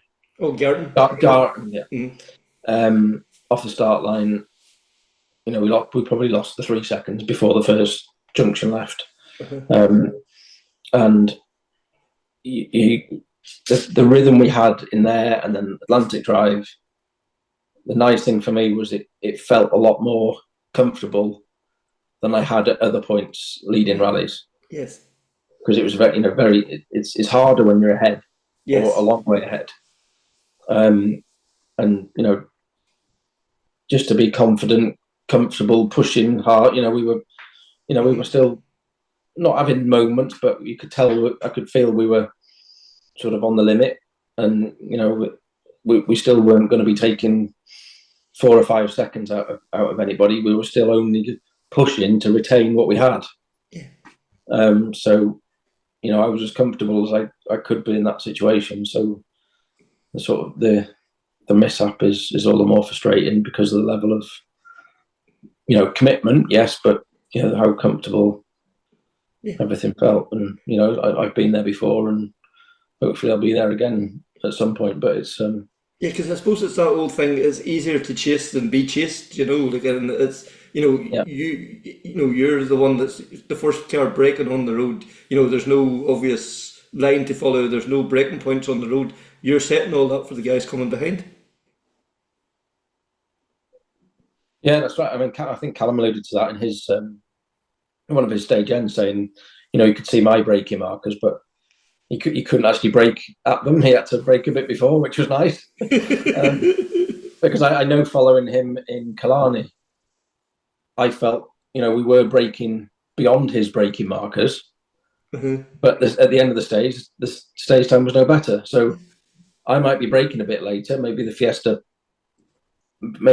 stops nicer, or there's more stability. Maybe I'm just a touch better on the brake, whatever the case may be. But he's obviously taking something somewhere else that I'm not achieving. Yes. So it just shows, again, play to your strengths, and you've got to find out where the weakness is, but at the same time accept that you're not going to be perfect into every corner or into every braking zone. Yeah, because we keep this is not circuit racing. You can't overlay and see. You have to just trust your own instincts, and as you say, play to your strengths. Yeah, you've got one chance at it, and that's where the notes come in, really, and that's where that relationship with the co-driver comes in, and your familiarity with the car and the setup. The setup is always a compromise of what you think you need for that stage. And I've been quite open in the past. I'm quite happy to change the car even for specific stages, or if the weather changes or whatever. But you've just got to sort of drive to what you've got underneath you at the time, and hope that the compromise you've got is a better one or closer to ideal for that stage than the next person. Yeah. And then, so I suppose it is now just full focus on the Ulster. Forget what's happened in the past. Donegal's gone. You can't change it now. It is just full concentration on the Ulster and then into Cork 20 then. Yeah, I mean, I said, I can't remember who I was speaking to, but I said, the Donegal thing is actually easier to get over for me than what happened in Galway. Right. Because that wasn't, they never really got a true explanation of what happened. What happened there. But Donegal, we know what happened. That can only be either just put down as one of those things, or the very worst case, you learn from it.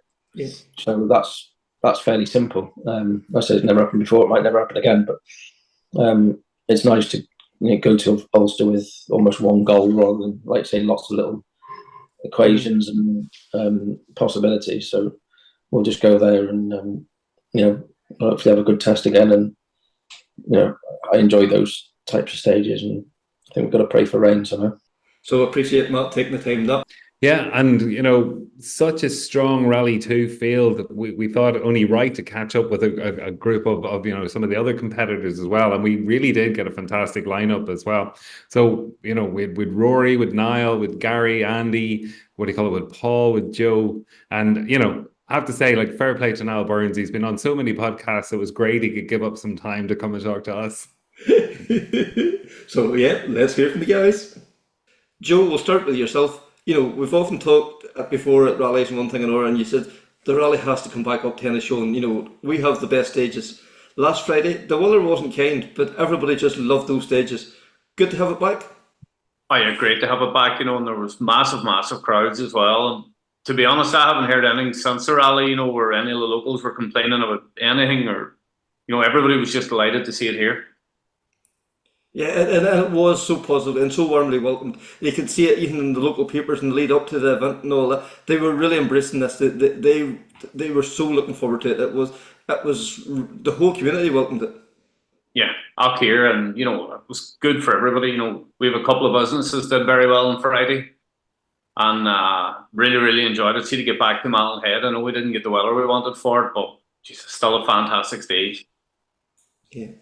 I think, Rory, you have many fond memories of yourself and Bertie and all up there, and nice for you to get back to those old classic stages again. Very good to get back, Kevin, again. As Joe said, Malin Head, one of the most classic stages in the country. Unfortunately, in recent years, we haven't had a chance to use it, and it was quite a new stage to quite a lot of the drivers and co-drivers, obviously. But no, it was great, and we've had happy memories there. Believe it or not, 1995, I think we won the rally in that area, over Malin and so on. But this new format that the motor clubs have adopted, where they have a one-day move day, if you like, whereby in 23 we went to Donegal and we had, 3 brand new stages in that area, and that was very welcome as well by the drivers, and not only that, but by the people in that region, So the move day this year was only shown, and again, as Joe said, the rally was made very welcome in that area, and the challenge and the quality of the stages were excellent. Yeah, and I suppose actually before we go and talk too much about the stages, the ceremony will start on the Thursday night. The crowds there, and we were so lucky that the weather and all was kind, but that was like a real festival atmosphere there as well. Unreal. That concept works brilliant, and we had it outside the theatre in Letterkenny, and the guards even closed off the entire Port Road to facilitate this. Dennis Ferry has undertaken the ceremonial start role and ensures everything runs smoothly, and the turnout, everybody's there to see it. The turnout was incredible, and this all adds to the quality and, if you like, the razzmatazz of the rally and bringing the rally to the people and all of that sort of thing, and it's a very welcome addition, absolutely. And Andy, we had to hold you back because I know you want to do some line dancing there on Thursday night as well too, but I know for drivers and co-drivers that kind of the ceremony start might be a wee bit of hassle and that, but it's lovely to maybe get the young people involved, get a signature, get the selfie and things like that. Yeah, it was a bit of a hassle for us anyway, because I brought us down the far end of the main street down to Voodoo where it was last year. We just walking around looking for great start of the weekend anyway. Couldn't even find a ceremonial start. I know it's great. I love them. It's just nice to have a good crowd around, and just it puts some atmosphere in the whole thing. I used to love the way it started before as well, even on the Thursday morning, on the Friday morning, when you have the big crowd outside the team when you come out of out of drivers briefing. But there's a bigger crowd altogether there on Thursday night. I thought it was brilliant. Anyway, I'd love to see it. Yeah, Gary, you've seen, you used to come out of the theatre there on a Friday morning after the drivers briefing. That was there's people wanted that wasn't even doing the rally. It was just the build up, the way that they presented that whole thing. It was just something else. Damien Crawford, the way he spoke, the way he done the music, the video, everything. You just come out of there fully pumped. Yeah, without a doubt. I think it's a fantastic initiative to come out of there Friday morning, and it doesn't matter who you are, whether you're interested in the sport or not. When you come out of that theatre, you're fully pumped and you're interested in rallying from that day on. When you see the guards all there and them showing interest, and and all the high-end business people and all the sponsors, everybody's there, and it's great to bring everybody together just before the start of the event. Because Paul, that's something that the Motor Club has done. They've involved the guards this year and in other years as well. But this year the guards seem to take a higher profile, and it seemed that the rally traffic particularly seemed to be a lot smoother between the stages and getting in and out of Letterkenny. Oh, definitely. I think to be fair, last year it was tough. Last year, times coming in off stages and out of service. But I think this year, to be fair, we weren't held up too much. And now obviously we went around. We were probably rerouted a bit more this year than we were last year. But look, to be fair to the guys, they kept everything moving. We weren't held up too much in and out of service at all, or between stages. And now I'm not too sure about the rest of the non-rally traffic. They'd probably say different. But for us in the cars, it was grand. We weren't waiting too long between getting in and out of service. It was ideal, to be honest with you. So fair play to them for doing that. I know they had something set up in the hotel, hadn't they? The guards in the motor club, so to try and direct the traffic around. But it definitely worked this year anyway. And Niall, even seen like on the day before the rally, the Thursday, the guards, launching like a high-speed car, they seem to be a lot more high profile. Like, there was been put out very clearly from the motor club and the news and everything. Like, the guards is going to be out in force this week. If there's going to be zero tolerance, and I think that message hit home. Yeah, I think so. And obviously we're fortunate enough that Paul McGee, fellow co-drivers involved, the guards too, and he's a fantastic link between Donegal Motor Club and the guards, and you could see their presence there. And as boys mentioned, traffic management plan really worked well this year. I remember coming back in, even from ourselves from the stages in 22, the build up of traffic coming back in. We didn't really have that many problems this year coming back, and there's not that many reports of any dangerous driving behaviours over the weekend. So no, they really deserve a lot of credit for how they handled the weekend. And like you've seen it now. You're living just outside Letterkenny. Like it's nearly a week now at this stage. It's not even just the weekend. Like every day that just the traffic gets building and the atmosphere's building, and you can start to see trucks starting to appear. Like, is it something magical whenever you're living just in the heart of it all?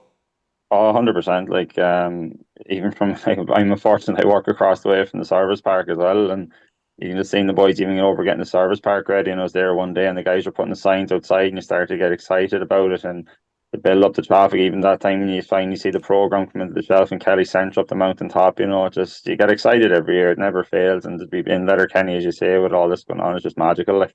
And like Joe, like you've been living rally for your whole life practically. Do you still get the whole buzz whenever the start of June and the programs land down into your local shop and all? Oh, you do, of course. And, it's kind of different for me this year because it's been a long time since we had it. I seem to be meeting Garry in the mornings in for a coffee and people like that. And, that kind of gets you a bit more excited, especially after listening to him for 5 minutes. So. All right. I just didn't fill my record. Car full of green diesel. That's what I read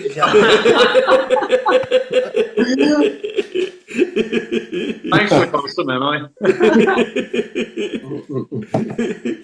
And Paul, like your family is has been part of the whole Donegal story. Your dad and their connection with Kelly's and all that. There, is it something that has to be almost goes into the diary straight away at the start of the year?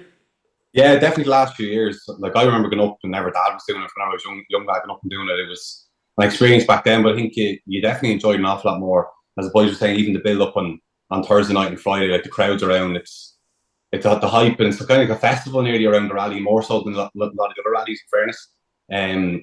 Look, it's one of them. It probably cost the same amount as doing half the national season, but to be honest with you, every bit is enjoyable. You don't really get three consistent days in the car very often, especially in Ireland. So when you get that opportunity, it's good to go and grab it. But look, the rally itself, the stages are phenomenal. I know the boys are saying the Friday stages this year are very good.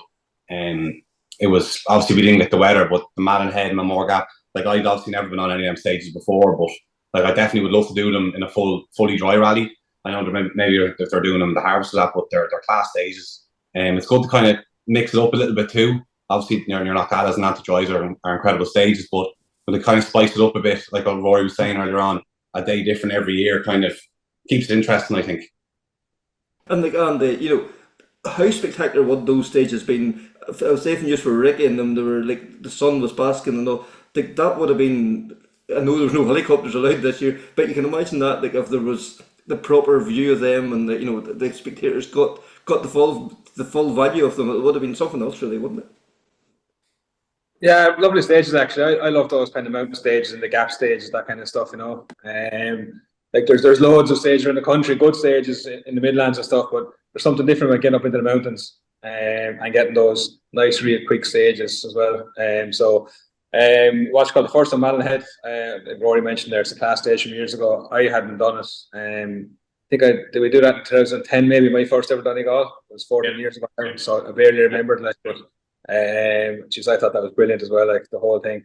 And lads are saying like it's brilliant that the crowds as well. Even right to the last day, I remember on Garry, no, what was it on Garden on Sunday morning? The crowds there were unbelievable, like so. That really makes the stage altogether. Then when you look out the window and there's the both sides of the road are lined with people, like brilliant. Yeah. And I suppose especially you with your head down, but every now and again you will look up and see that. And does it almost feed into the car? Yeah, I remember, like I'll never forget actually 2022. And on the Saturday afternoon, especially, I remember just looking down the road at one point, and everything was going well. The stage was going well. You knew the time was good. And you look out then, and there's people just kind of lining the roads all the way down. Like it feels different. There's something different about that than maybe a run of the mill rally where you kind of there's a small enough crowd around, and you feel like there's not that much interest in it. And even then, when you get to the end of the stage, and Killian and his he's shouting and roaring and all the rest, and adding a bit of atmosphere to it. The whole thing just makes it feel an awful lot better, like. Yeah, because Rory, there was some twists and turns this year. Like Killian and Andy had an awful lot to get excited about. It was just the rally that kept on giving. Oh, without a doubt. I think we had 3 leaders on day one alone, like 3 separate leaders, and when you have those sort of variable conditions like the rain, it was I know our tyre choice sometimes was a bit iffy, and people were carrying two spares and so on, to give them an option, and some people were carrying 2 different tyres on each axle and then 2 spares of 2 different types as well. So it was quite a few interesting combinations. But just to reiterate what Andy's saying there about about the spectators. No, don't forget Kevin on the road sections as well. Everywhere we went down through Muffin Friday morning and down into Carndonagh, out by Malm and Clonmany, spectators out on the road, children out waving to us as we went by, and that was a continuing theme throughout the rally, right the way through. Through Saturday and Sunday, and even on Sunday evening we came down through Milford Street, and it was a very nice gathering there as well. It was a wee bit poignant because that's for the first motor club meeting, and the whole idea of coming up with Donegal International Rally, the whole thing. That's where it began from, or that's where it was adopted in that hotel. So they brought the rally right down through the streets there, and there was a huge turnout. So very good from that point of view. Yeah, because that's where the next generation is going to come from. It's going to be them young kids that was out, waving, getting an hour out of school to come and wave you guys, or, lining the streets in Milford, or, Ceremonial start. We need more young blood coming continuously into this sport, because, you look at the Marshals, it's not very nice, but the age group is getting higher and higher. Yeah, you're probably right, but I mean, if you look, and saying that, if you look at the entry of the rally, like there's 162 starters, I think, in the rally, and the age cohort in that is it's from, I don't know what you can put it into, how you can categorize it, but you've got every single person there, people doing their first Donegal rallies and stuff, and I think the rally's in a very healthy position, and I think the competition within the rally, if you look at the top 10. And how close it was this year. I think if I could take an example over Fanad, and maybe Andy can confirm this, I think the second run over Fanad, or maybe the first run, I think Cam McCourt, Andy, David Kelly, so I would say Andy, Josh and Andy, David Kelly and one other driver, maybe Meirion, were all within the same second, it was 0.3, 0.6, 0.7 and 0.9 or something for the entire stage of Knockgala. That's an incredible statistic, and even if you sat a crowd of expert accurates around and factored in 20 kilometres of Knockgala and 4 different types of cars, that it could be as close as that. It's almost unbelievable. Yeah, I think that 4 different car, 4 types of cars, probably 4 different compounds of tires going on. Everything, just all the different variables, and then to be split by like a second. That's inconceivable, nearly. Yeah, it's hard to believe sometimes. We're thinking the exact same thing there. We were talking about it. And the same, I think, High Glen as well. We went over that shortly afterwards again. 3 cars within, I don't know, was it 1.5, 2 seconds of each other as well. Like 3 cars made in 3 different countries, driven by 3 different people from probably actually different countries as well, with tyres made at different factories, the whole lot. And you're kind of wondering how on earth you end up with a piece of road 20 kilometres long and then suddenly you go over it within a second of each other. But that's what makes the whole thing, I think. It's brilliant. Rallies are brilliant anyway, in any case, and we're lucky to be doing it. But when you're in a real battle like that, and every second counts, it just makes it so much better. The only problem is I don't like being on the wrong side of those 2 seconds. And Joe, you were a big advocate, from the championship went down the R5 category, and it has just, in hindsight, we can all say, oh, it was a great job, but it really has provided the Irish Rally now a completely new platform. Yeah, we're kind of lucky. Obviously nobody knew, but the FIA got it right for the class. And you've guys, like at the end of the day, there's guys running at the front in polos. That's an old car now, and even still they're competitive. In the same way, like say Eddie Doherty, who wasn't in Donegal, he's got an old Skoda. That's still a competitive car as well. And I'm not saying it's affordable, but it's a bit more affordable. So I think that's led to a lot more people running at the front. And I'm sure it's great for the fans to be watching. Yeah, because Garry, you were, WRC through and through, and you're a wee bit reluctant to make the move. But whenever you see now the guys coming off, and so many guys separated by tenths of seconds, seconds and one thing or another, it has brought a new dimension to the thing. Yeah, it definitely has. As I say, all the cars are nearly equal. We were chatting to them sport engineers and service, and ours was the quickest forward, biggest top end, the lightest forward. But it doesn't matter. It's just the corner speed these boys can carry with different suspension makes up for the top end, makes up for the fastest. So it's just there's so many different aspects. WRC car was the fastest because that's the way it was. But now it's just all different aspects. The suspension, the brakes. Just there's a lot more now than just top end speed and power than there was with WRC cars. Yeah, because the 12B in its day was the ultimate car. The noise, the grunt, you knew it was a 12B coming up the road.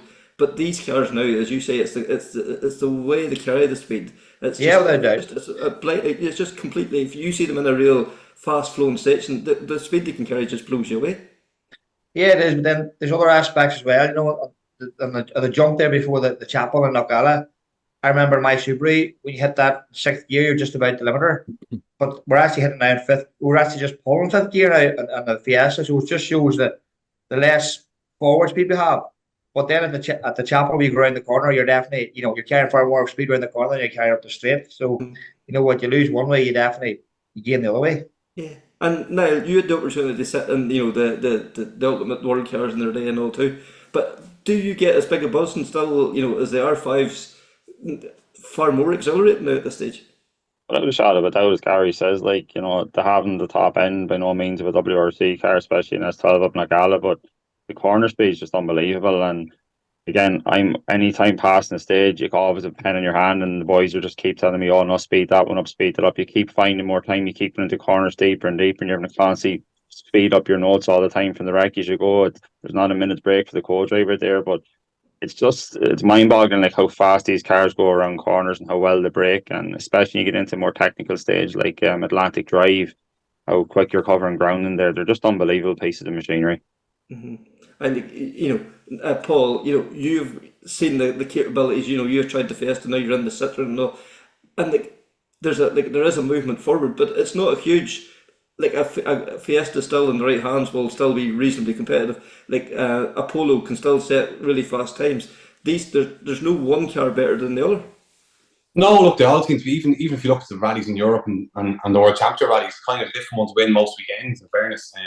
Look, the biggest jump I found from the Fiesta to the Citroen was the Citroen's probably a lot stiffer chassis than the Fiesta, probably a little bit less forgiving than the Fiesta, probably a lot more setup related. If you go to different rallies, you kind of have to change the setup from rally to rally. Whereas the Fiesta, in fairness, they were reliable.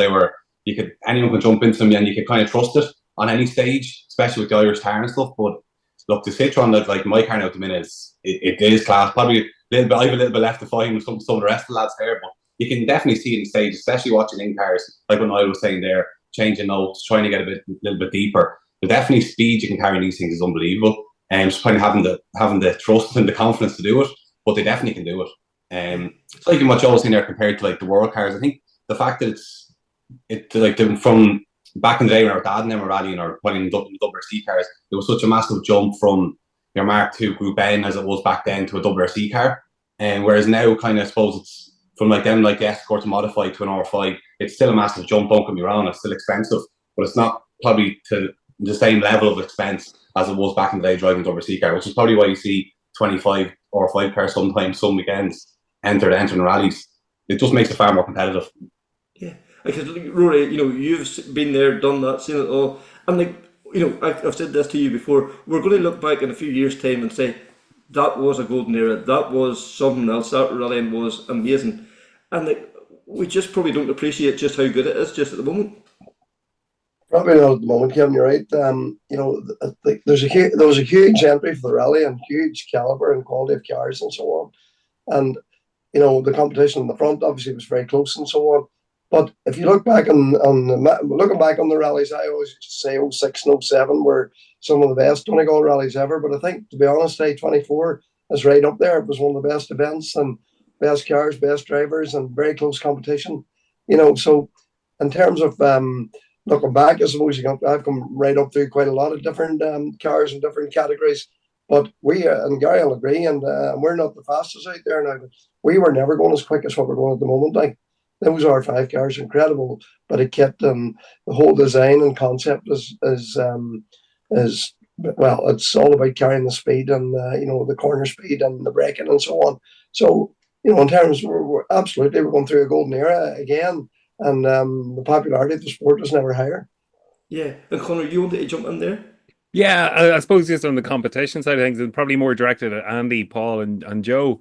It's having the C3 trophy now as well. Like, how much of an extra dimension does that add to the weekend? To Andy, if you want to jump in there first.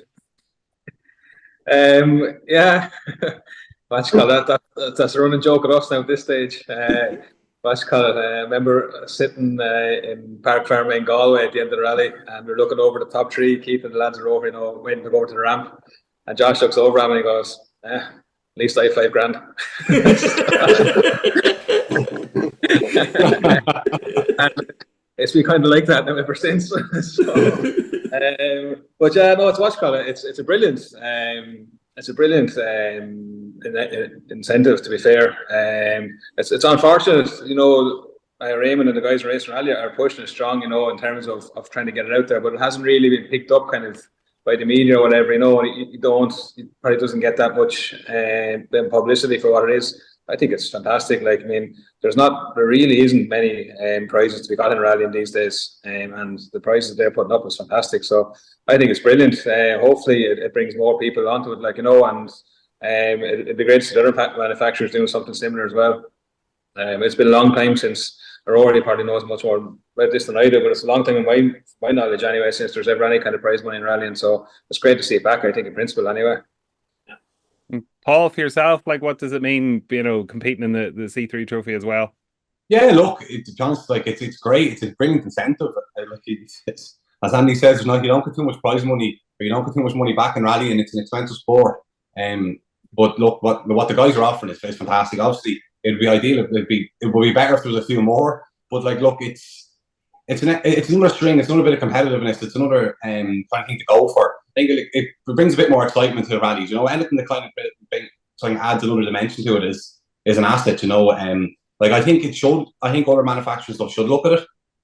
As I said, it is an expensive sport at the end of the day. Anything that people can get back would be a help. Joe, for yourself. For me, kind of like what Andy was saying about Galway, you don't really think about it till the rally's over. We would have been a bit disappointed. We were Friday, but we were going down to the finish ramp and I said, "Here, it's $3,000." So that's hard to beat. I think the last time there was prize money in Irish rallying, it was Raymore as well, and it was the C2 trophy. And even before that, it would have been the Peugeots, but it's still the same company, and it seems to be the PSA group or Stellantis. They're the only people that ever seem to push that in rallying, and it's brilliant, and hopefully they get more cars out next year. Tell me this, Joe, are you the same as Josh? Do you hand the check over to Kieran as well? It doesn't even come into my account. Very urgent. I will take that off the bill. But as well as having the financial reward, you have the Raymond Moore there, who brings practically every spare that you could want for in the back of the lorries as well. That's a huge thing as well too, that he has the whole package there too if there's anything needed as well. Joe, maybe you take that one up. You go back a few years ago, I had a Fabia R5, and if we needed a spare part, we were out, that was it. If we didn't have it in the lorry, you were finished. And Ray does seem to carry absolutely everything. There's a shop now in Donegal as well, so hopefully that goes well for him. Mm-hmm. We cleared out a lot of his spares after Carlo, so we put him in.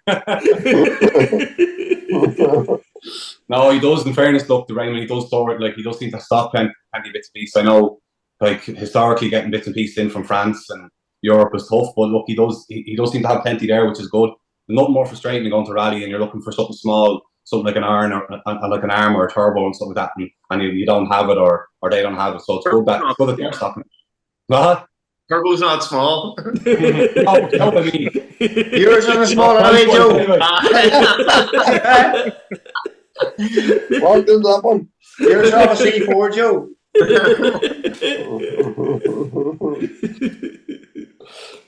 Connor? Yeah, and I suppose just moving on to the stages, like Niall, was there any stage you were looking forward to the most or anyone you were dreading the most? Well, I was always looking forward to Knockalla, but again, Knockalla was their downfall this year, unfortunately. You know, it's a piece of road I always look forward to getting up onto. But yeah, hey, as I was saying, it's very hard to pick. Like, after doing the recce there, getting back over in the showing stage was fantastic, and then you had a great loop of stages over around beside us there, and especially Knockalla and Garrett running a slightly different way then, and getting to do Lochkeela stage I actually haven't competed on before.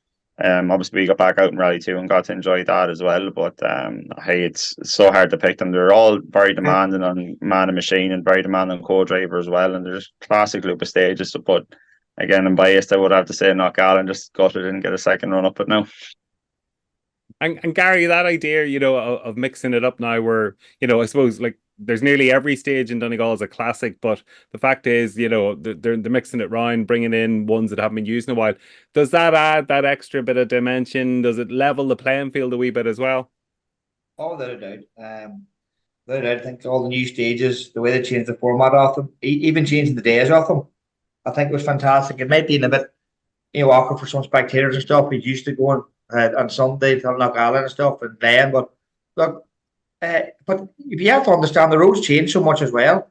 I think every one of us was caught out at a bad bump on Glen near Noel McShay's corner, or we call it Neil Doherty's house. We're all coming down the straight on the limiter, and there's a bad dip on the road to see.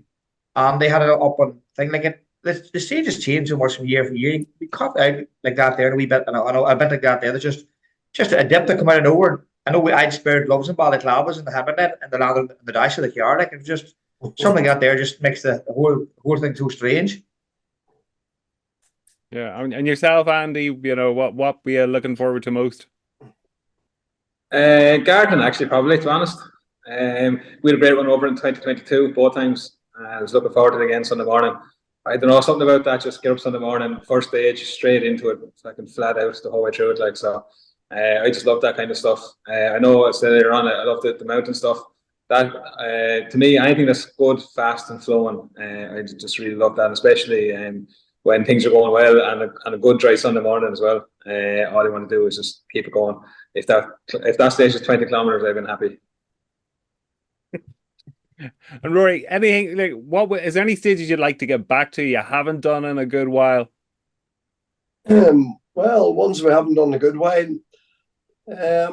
I wouldn't say in particular, Connor, no, but I would say my favourite stage in Donegal is Garrygord in either direction. And people always wonder, what about Garrygord? They're a bit more unfamiliar with it. But as Gary will tell you, and even the rest of the boys that have done the stage, we used to rally down past what they call the tractors corner, you know, where all these tractors. There was a fellow who used to live there many years ago and had all these tractors. He sold them and all. And I remember back when Loeb was here in 07, Loeb even had at the tractors in his base notes, you know, where this particular corner was. But for me, that's one of the best stages in the rally, and it's absolutely high speed. I mean, it's incredible, but a high speed on a medium width road, and it's a wild challenge for both driver and co-driver, I can tell you. But then of course, then we have all the classics like Knockalla, Malhead, Fanad, Glen. Where does it end? You know, there's so many. Like, and for me, Garrygord's my favourite at the moment, anyway. Yeah, and Paul, what was your biggest challenge for the weekend, stage wise? Challenge wise, I suppose Friday for me, challenge wise was difficult enough. Just tire choice and stuff. But the most enjoyable was Land to Drive. It was my first run over Land to Drive in this rally flat, because I've only ever done Donegal a couple of times, but both times it's been wet. But it's some stage. That's probably my favourite stage, Land to Drive. But I'd love to get another run over Malhead. I must say I really enjoyed that. It'd be good if it was bone dry, carry a bit more speed, a bit more confidence. But it's I I said, like, there's a lot of incredible stages up there. Gary Court's actually good one too. The Rory says that. I had the tractors in my notes as well from before. It's funny that he says that. And even then, when I was chatting with Dad about it afterwards, he was like, he called it like the 4S of the tractors as well. So the tractors are really like a point that people know on the stage. But it's look, there's so many incredible stages up there. But I must say, I love the Atlantic Drive this year. And Joe, like when you get to Sunday and you're facing into Fanad and Atlantic Drive and stuff, like is it a tough challenge ahead of you at that stage? Yeah, funny, I'll go back to what Niall was on about. He actually did lock keels sitting with me in 2011, but he mustn't remember that. So we broke a drive shaft on it. Oh, that's right. Yeah, there you go. Had a chicane. For me, kind of going what Gary or Rory was saying, you know, Gary Gort's brilliant, but I really enjoyed doing Glen this way. You know, it's been a long time since we did it that direction, and I really, really enjoyed it. You know, I didn't think I'd prefer it the other way, but I think maybe I do. Really enjoyed Malin as well, and kind of like Paul says, it'd be great to get doing it in the dry. And when you said Sunday, you know, really, I don't know. I wouldn't be the biggest fan of Garton. Really enjoyed Atlantic Drive and obviously Fanad. You know, you can't help but kind of try as hard as you can on Fanad. It's such an enjoyable stage. And again, doing it in the sun shining is fantastic. Yeah, I know there were really fantastic stages to get out and watch on Spectator on this year. That it was great to watch. So always interesting to get, you know, co-drivers' perspective competing on them. Yeah, definitely. I think I would say if you spoke to Kieran, he would say the same about Glen. I think he really, really enjoyed it. But again, you know, every stage seemed to be good this year. You know, there wasn't really much to complain about, so we really enjoyed it. I think that's everybody saying that, you know. And Gary, like you know, the change in format this year on the Saturday, 2 stages done in the morning, repeat it, and then 2 in the afternoon, repeat it as well. Like rather than doing like 3 stages 3 times, did that kind of I don't know how would you put it. Was that like a wee bit of a change? Is that a wee bit different? Is that a different challenge? Maybe that's where I'm coming from. Not really, Kevin. I think some of the national rallies are a 2-stage format service, you know, but I think Saturday was a very, very long day. I know on Sunday morning I was knackered. Like, you know, to be fair, I remember in the international rallies we had an hour service. You know, at some point in the event, like we only had half an hour services. You know, all the time we had nothing. I don't think anyone had half an hour service. So you kind of had to protect your car as well, because, you know, if you had a gearbox or a big job to do, you know, you only have that half hour to do it. You have no spare time at all. So yeah, the format was good. I think we wouldn't have the tire or maybe the fuel capacity to do the 3 stages, and that was the reason. But at least when we time to go in and recuperate and you know, change tires, because the conditions were so changeable. I think, you know, we had the softer tire on Saturday morning, then we were fit to go harder then whenever we came in out of service. So at least it gave us an option as well. And then, you know, I've spoke to other ones as well, and they said the amount of international voices they hear, you know, like French, Belgium, you know, Americans over. The rally is attracting such a huge spectator base from outside Ireland as well too. Did you pick up on that over the weekend? Kevin, without a doubt. My daughter Jessica took some T-shirts to sell at the rally, and I just see on Facebook the amount of different nationalities is ringing looking or messaging looking for T-shirts. They're all over the world. There's American, Canadians, they're from everywhere. So it just shows they're all there at the event, you know. But look, it's good to see it. You know, as I say, I always rate Donegal as one of the best rallies in Europe, if not the world, and I think going by Dirtfish and all them ones as well, I think they're starting to agree with us now, finally. Like Rory, you know, we spoke to as well. Like this week rally up in the northwest of Ireland, you know, like the wee forgotten corner of Ireland. To see that international spread it has, it must do your heart good to see and hear that. Oh, it does, of course. I'm a Donegal man. I'm very proud to be one as well, and we travel quite extensively doing rallies and other parts of the world. We're lucky enough to do that. And you know, lots of people say to you about Donegal, and they heard about the rally, or they've been to the rally, or they're coming to the rally, you know. And of course, we take great pride in explaining all about it and all the benefits of it. You shouldn't forget, Kevin, as well, the Donegal Rally it's up there in the region of 270 or 280 stage kilometers long. You know, like world rallies tend to be, you know, 300, maybe 320. So we're right up there. It's a very, very tough rally as well. Like, it's not just you know, come and do a rally that's you know, 150 k's or the likes of that. Like, it's a very, very challenging rally, and you know, for people to come here to learn that, you know, and I know Johnny Baird was sitting on my fella on this rally, and he came out and he really enjoyed the rally. Brilliant drive in the rally as well. And David Bogey, and there's another fellow there, I forget his name, another Scottish fellow there said that. And even your man that was on the front of us in the sit run, Gary, his name is James Ford, sorry. James Ford says, I don't know why everybody rides in the UK. They need to get over here to see the quality of the stages, the amount of stages, the spectators, and the quality of the events. And he really meant that. Like, it's very heartening to hear that, that we have something as special as this. And I must say, and full credit to the organisers, the rally was so well organised this year. Everything fell into place, and we spoke about the traffic management plan and the amount of work that the guards put in there. And don't forget all the other agencies are on standby, the likes of the HSE, and the council, and the Chamber of Commerce, and Rory Kennedy, and the wider region. Like all these people have been interested in the rally, making it a success. And fair play. It's an incredible event, and I'm very proud to say that I'm a Donegal person. And when I speak to other people and invite them here, I feel we have something very special to offer. Yeah, because now you've done the BRC now over the last few years, and they're getting maybe 40 miles, 60 kilometres, and that's a day's rallying for them. Like that's only a loop here, really, isn't it? Yeah, that's for sure. Like we have something very special to offer. So our first day one, I think, was 70 odd kilometres of stages, maybe nearly 80 kilometres of stages. Like, it's proper rallying and proper stages. Like, so really, really, really have something to be proud of here. For sure. Niall, do you want to take that one up there as well? Yeah, I would have started without, and like even there, the entries alone for the rally. Brenton Kelly from Dirtfish, he was commentating on an American rally the week before with only 14 entries.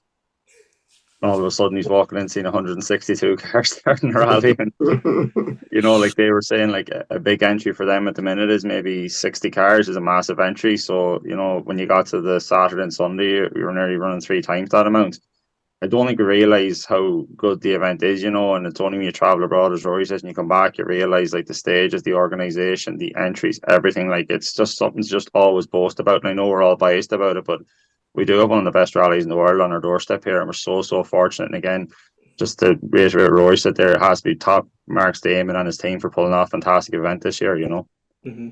And the last few months, you've been a world traveller. The passport's been busy. You've been in France, you've been Barbados, you've been all over the place. Still good to come back to Donegal? Yeah, it's what you call it. It's a fantastic rally. It's a fantastic warm-up for the Wexford Volkswagen Stages rally. 14 to 15 September. 3 stages by 3 on Saturday and 3 stages by 3 on Sunday. 250 kilometres. Breaks are approved and they'll be out in the next week. Bravo, that was spectacular. I was wondering how long it would take. I'm surprised it took so long. So it's Gary or Paul or what's called Joe or any of the lads there. You want to do a re-rally there towards the end of the year.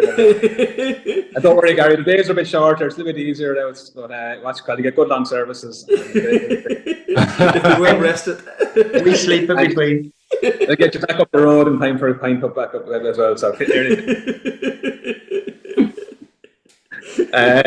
I know, look at it. It's a fantastic rally, sure, it's as good as anywhere you go in the world, really. And like the lads are saying, I think when all the boys came over, the likes of Loeb and that, and they see what we have over here, like they just realise how good it is. And that's not taking away from any other rallies, like what's called Clarny, West Cork, and all fantastic rallies too. But something about Donegal, I think the lads probably agree. I think it's something about that Friday when you're absolutely flat out on Friday afternoon. Normally, you get a bit of sunlight, but I know it was wet this year, but there's something about being absolutely flat to the washers in the middle of the day on Friday when you should really be working. Instead, you're going over the top of the mountain, and it's just, I love it. Yeah. Joe, what would you rather be on a Friday afternoon? Would you rather be going over Malin, or you'd rather be in the restaurant? Definitely be or selling green diesel. I'd rather be at the shop sorting Gary with his 2 jam buns and a can of Lucasade for breakfast with his green diesel. Any wonder it cost me $19.99? And the whole lot went to Ray Moore after. Like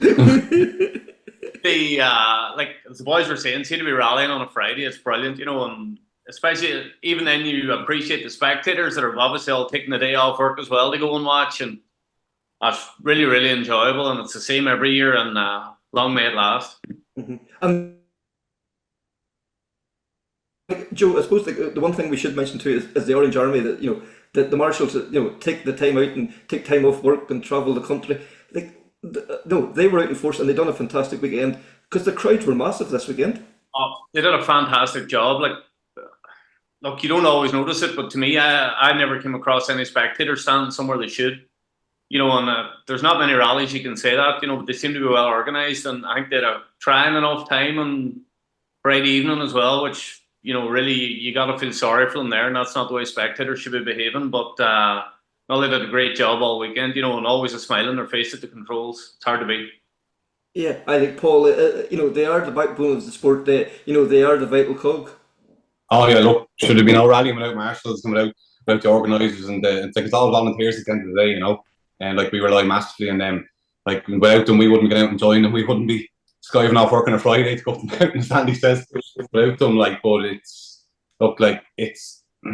probably could do with getting a few more of the younger ones, as you said, or if we get more people to help out, probably something the most Spartan is looking at doing as well. But there's no doubt, the rally at the weekend was ran perfectly, and it was all down to them as well, Yeah. I think, Niall, we heard you mention on your Dirtfish appearance there the other day about you started out there whenever you were, that's how you got involved. You were marshalling, you got in with Leiter and John, and that brought you up, and you come to Donegal and all that. Marshalling is a great entry point for young people to get involved. Yeah, without a shadow of a doubt, and I've said that to many co-drivers too. Even getting out, learn how stages are set up, and even getting marshed on the stop line and start the stages and stuff like that as well. And it's great to get back to the sport as well, But one thing I should mention too, if you ever wonder what Donegal means to people, you mentioned John Cummesky there. He's had a bad run of health this last while, and I couldn't believe when he was at the start of Atlantic Drive.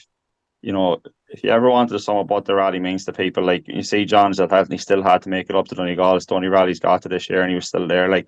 It just sums up what it means, and he's an organizer of the rally for years, Marshall, and that's dedication beyond anything else. He just cannot miss Donegal. Mm-hmm. I think that just says it all, how special that event is, Yeah, Garry, you would know John for years now at this stage, and it must have been very touching to see him there at the start on the Sunday.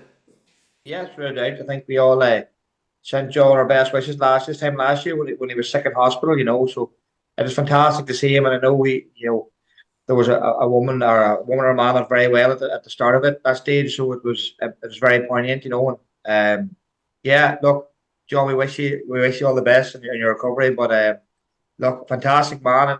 As long as I've been at rallies, he's been there.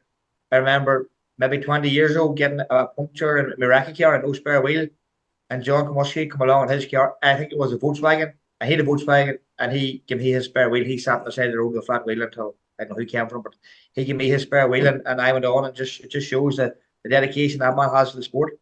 Yeah, and Andy, that's replicated right throughout the whole country. There is marshals go over and beyond what's asked of them. For you to have the privilege of going down those roads and getting those sensations, that for somebody to take time off work to go and let you do it, it's a real privilege for you, and it must have to be paid back to them in some way or other. Yeah, absolutely. Yeah, like the lads said, especially there for Friday as well, for people to take a day off work, and then stand out in the rain all day. It's no small task for us anyone to do. So again, there's a great Marshals draw for the Wexford Volkswagen Stages Rally this year in September. So anyone looking to come down and get a good weekend on the southeast, and we have a good Marshals draw. You'll be looked after well, plenty of accommodation too. Delete that by there, Kevin. Delete that. Get him off there. But Rory, there's guys that's having to stand, at the stage ends, stage outs, that never see a rally car going past for the whole weekend. The ones in the timing and things like that. There, that's dedication for you.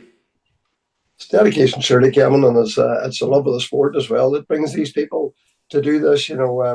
We're very familiar with a lot of the marshals because obviously a lot of the marshals are in a lot of the other events as well. I'm sure we all know them. But the way rallying, my view on this, the way the marshal and rallying works in Ireland in general as a whole, is that people come to Donegal to marshal really because of Eamon McGee's leadership and Eamon McGee's relationship with other clubs. Because don't forget, Eamon and his team always go to the other rallies, to do the timing or provide marshals or stage leaders and so on and so forth. So you tend to find a lot of people from lots of other clubs all over Ireland are willing to come, able and willing to come and Marshall and Donegal simply because it's all a return thing. And this happens with, I would say, every club in Ireland, all the way down to Killarney, over to the Wexford Rally, and right up to Ballinhinch Motor Club. Like, so it's great to see that, and that's part of why rallying is such a success in Ireland, and why it's so popular, because there's a place for everybody. And it's hard, if you ask, somebody said there, to reward the Marshals. I think the way you reward the Marshals is, a safe rally and people obeying what they say, and generally obeying what the Marshals' instructions are. And they're such a vital cog in the success of the events. And when you see an event as the size of Donegal and it running so smoothly and according to plan and on time, well, really, that's down to them people. And hats off, it's tremendous. And we as competitors don't often get a chance to thank them publicly, but I'm sure all of us guys here are more than happy to take our hats off them and huge round of applause to them. That's a brilliant effort, like. For sure. And then I suppose, just to finally wrap things up, Rory, too, like coming off Fanad this year, the new holding area at the end of Fanad, like I just thought that was a lovely touch. It got the chance for the drivers, the co-drivers, to get out then and just sort of decompress after the whole weekend. Like all you could hear was laughter and giggling, and I would say that you were getting faster and faster there for that few minutes before everybody started moving into Rory Kennedy again. It was just nice to catch your breath almost. Of course you're right. Because it's really it's almost like the final whistle is gone, like, and the game's over, the match is over, whatever, and we can all gather there and sort of pressure's off again. Ice cream, Rory. And if you're saying and have an ice cream. Yeah. I don't forget to buy yourself an ice cream. Don't worry about me. He didn't even buy one for himself. It was me. Oh, well, here. Thanks, Niall. You worry, I'll do that ice cream. Lord, it's definitely a good idea, Kevin, and a good idea to have the ice cream man there as well. Well, it is. Anyway, everybody's loosened up then, and the match is over as such, and the pressure's off, and everybody's looking forward to a good celebration afterwards. Yeah, because Garry, it was that opportunity to get an ice cream if somebody would buy you one, but it was that opportunity just to swap stories, kind of have a wee bit of downtime before the madness of going over the ramp. Kevin, it's fantastic. It's great to congratulate everybody and that we met there. It's a real achievement just to finish that event. Never mind for the boys that finished in the top three, and the McMahon and all the class winners. Ryan MacHugh and all. It's good to see all them fellas there and how much it means to everybody. And it gives everybody the wee bit of time then when they head back there to gather their thoughts and put all back into perspective and think about people we've lost probably over the years and all. Now go back into Letterkenny, not just to celebrate their rally, but I think this year to celebrate us all coming home. Relatively nobody really badly hurt, which is the main objective. I think it was the weather conditions on Friday was making up, for somebody to have a bad accident, but touch wood we all got through, and there's nobody seriously injured, and it was great just to reflect on that and just to pressure off us on Sunday. And when I heard my daughter saying, David Moynihan's daughter, my goddaughter, said that she was annoyed because her daddy hadn't won the rally, and then I heard my daughter saying, well, I'm just happy that my daddy's won one piece. So it does sum up the whole thing, and it shows what it means to everybody. Yeah, for sure. And Andy, for yourselves, normally at the stage then, you're caught up, you're having to get, your time and get moving and one thing and another. To then pull in there and have that few minutes, and then as Garry said there, maybe to see the likes of the McMahon come down and celebrating young Ryan MacHugh, he's won the Rally 4 category. Wee things like that, you just probably don't even normally get the chance to savour. Yeah, I was probably the first person to start the year to kind of complain. I thought it was a bit of a disgrace with the bulletins that came out in some of the rallies saying that the winners' families couldn't go to the finish line and that kind of stuff. Because I think that's a big thing, and I'll always remember the clip of Manus coming down when he won the rally for the second time, I think it was, and he come down and done the handbrake, and all his family were there. So it'd have been terrible, I think, if I had been left in such a way that the families and friends couldn't go see the car at the end of the line. But to be fair, what Donegal done was actually better now, because they had in a space where people could park a car and everyone could get in together. And so it wasn't just the 3 or 4 people that went to the end of the last stage. Everyone was there. So I have to say, hats off to Donegal and to MI and whoever was involved in kind of putting it together. I thought it was an absolutely brilliant idea. I'd love to see the rest of the rallies doing it.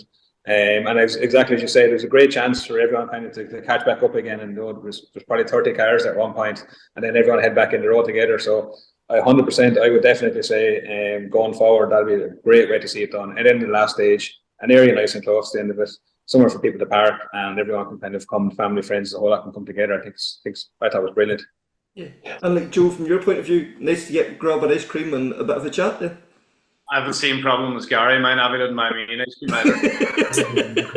Sweating in the car driving back into Letterkenny. But yeah, it was good to do it. And to be honest, we'd kind of been watching. I felt really bad for Egg when he had a wire break and fan it, but at the same time, I really wanted to see Declan get the modified one, and we were kind of watching away in the mirrors to see when was he coming and hoping he would make it.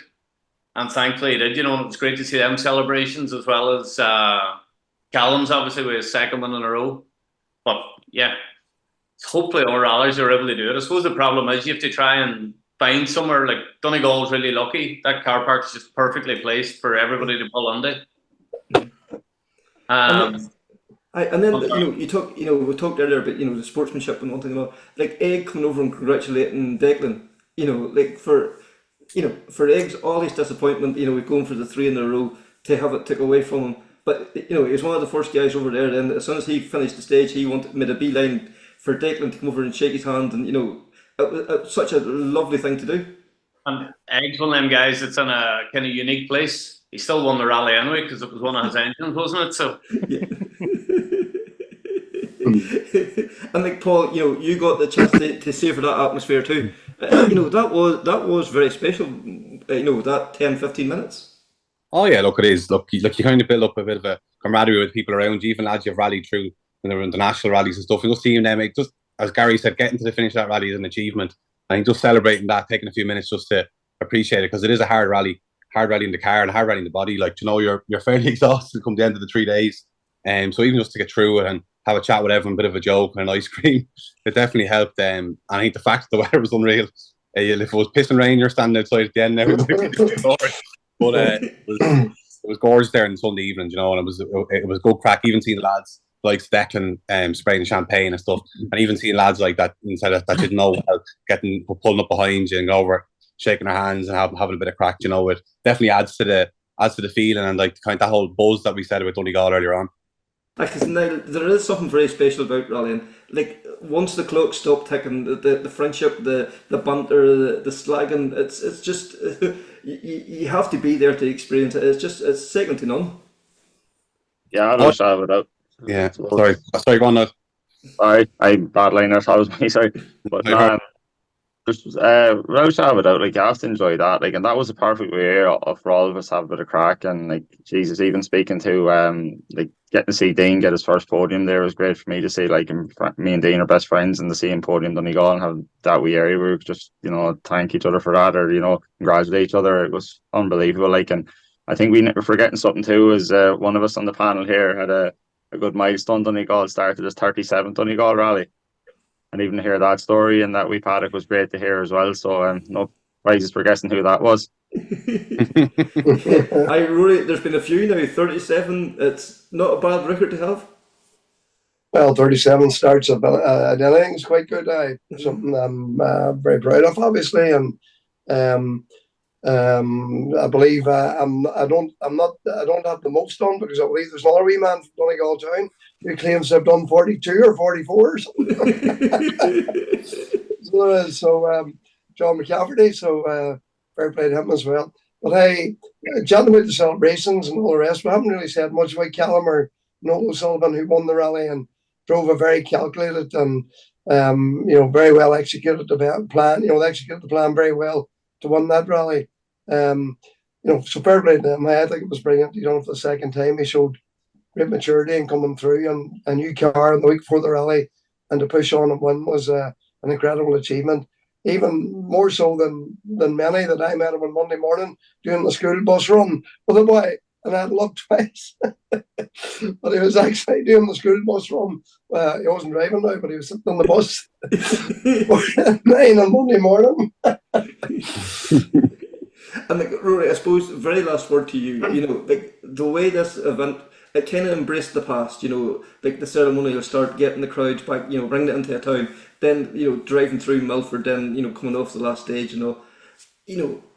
The history of this club is so important to where it is now, and this is a good place to go forward from. Well, the history of the rally is 50 years old. The rally, and it's a tremendous culture and tremendous history, obviously, with drivers and the top drivers coming to the event.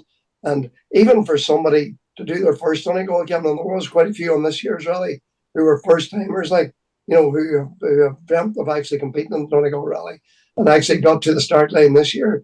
You know, for somebody to get equally as somebody who wins the rally, you know, it's a huge achievement.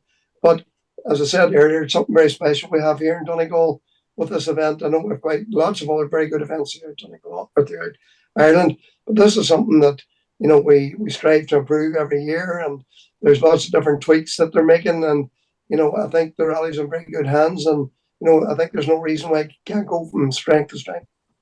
That was good fun. You know, like them, you know, the Rally 2 guys are, you know, legends as well too. You know, each and every one of them had a fantastic rally, and just nice to hear their stories behind it as well too. And then as well, then we catch up with Meirion Evans Anthony O'Sullivan, and they were the historic winners. And, you know, we all know the story now between what happened to Tommy Callum and Paul Hughes. Drove an absolutely fantastic rally, but unfortunately post-event scrutineering, there was an issue found with the car, but it doesn't detract from what happened, Conor. They drove a great rally. It's just very unfortunate. Oh, they did. Like, there was a heck of a battle out there. You know, nobody was going easy in that, and it was fantastic to watch. Like, we were lucky enough to stay, you know, for all the cars in a couple of the stages, and it really was fantastic watching those guys coming through. That's for sure. And as well as joining Meirion and Anthony as the RC4 guys, then we caught up with Ryan MacHugh, who won it, and what that clinches the championship for him. And then Kyle McBride, who comes second, and he got the Stellantis Cup as well too. So yeah, another really interesting interview.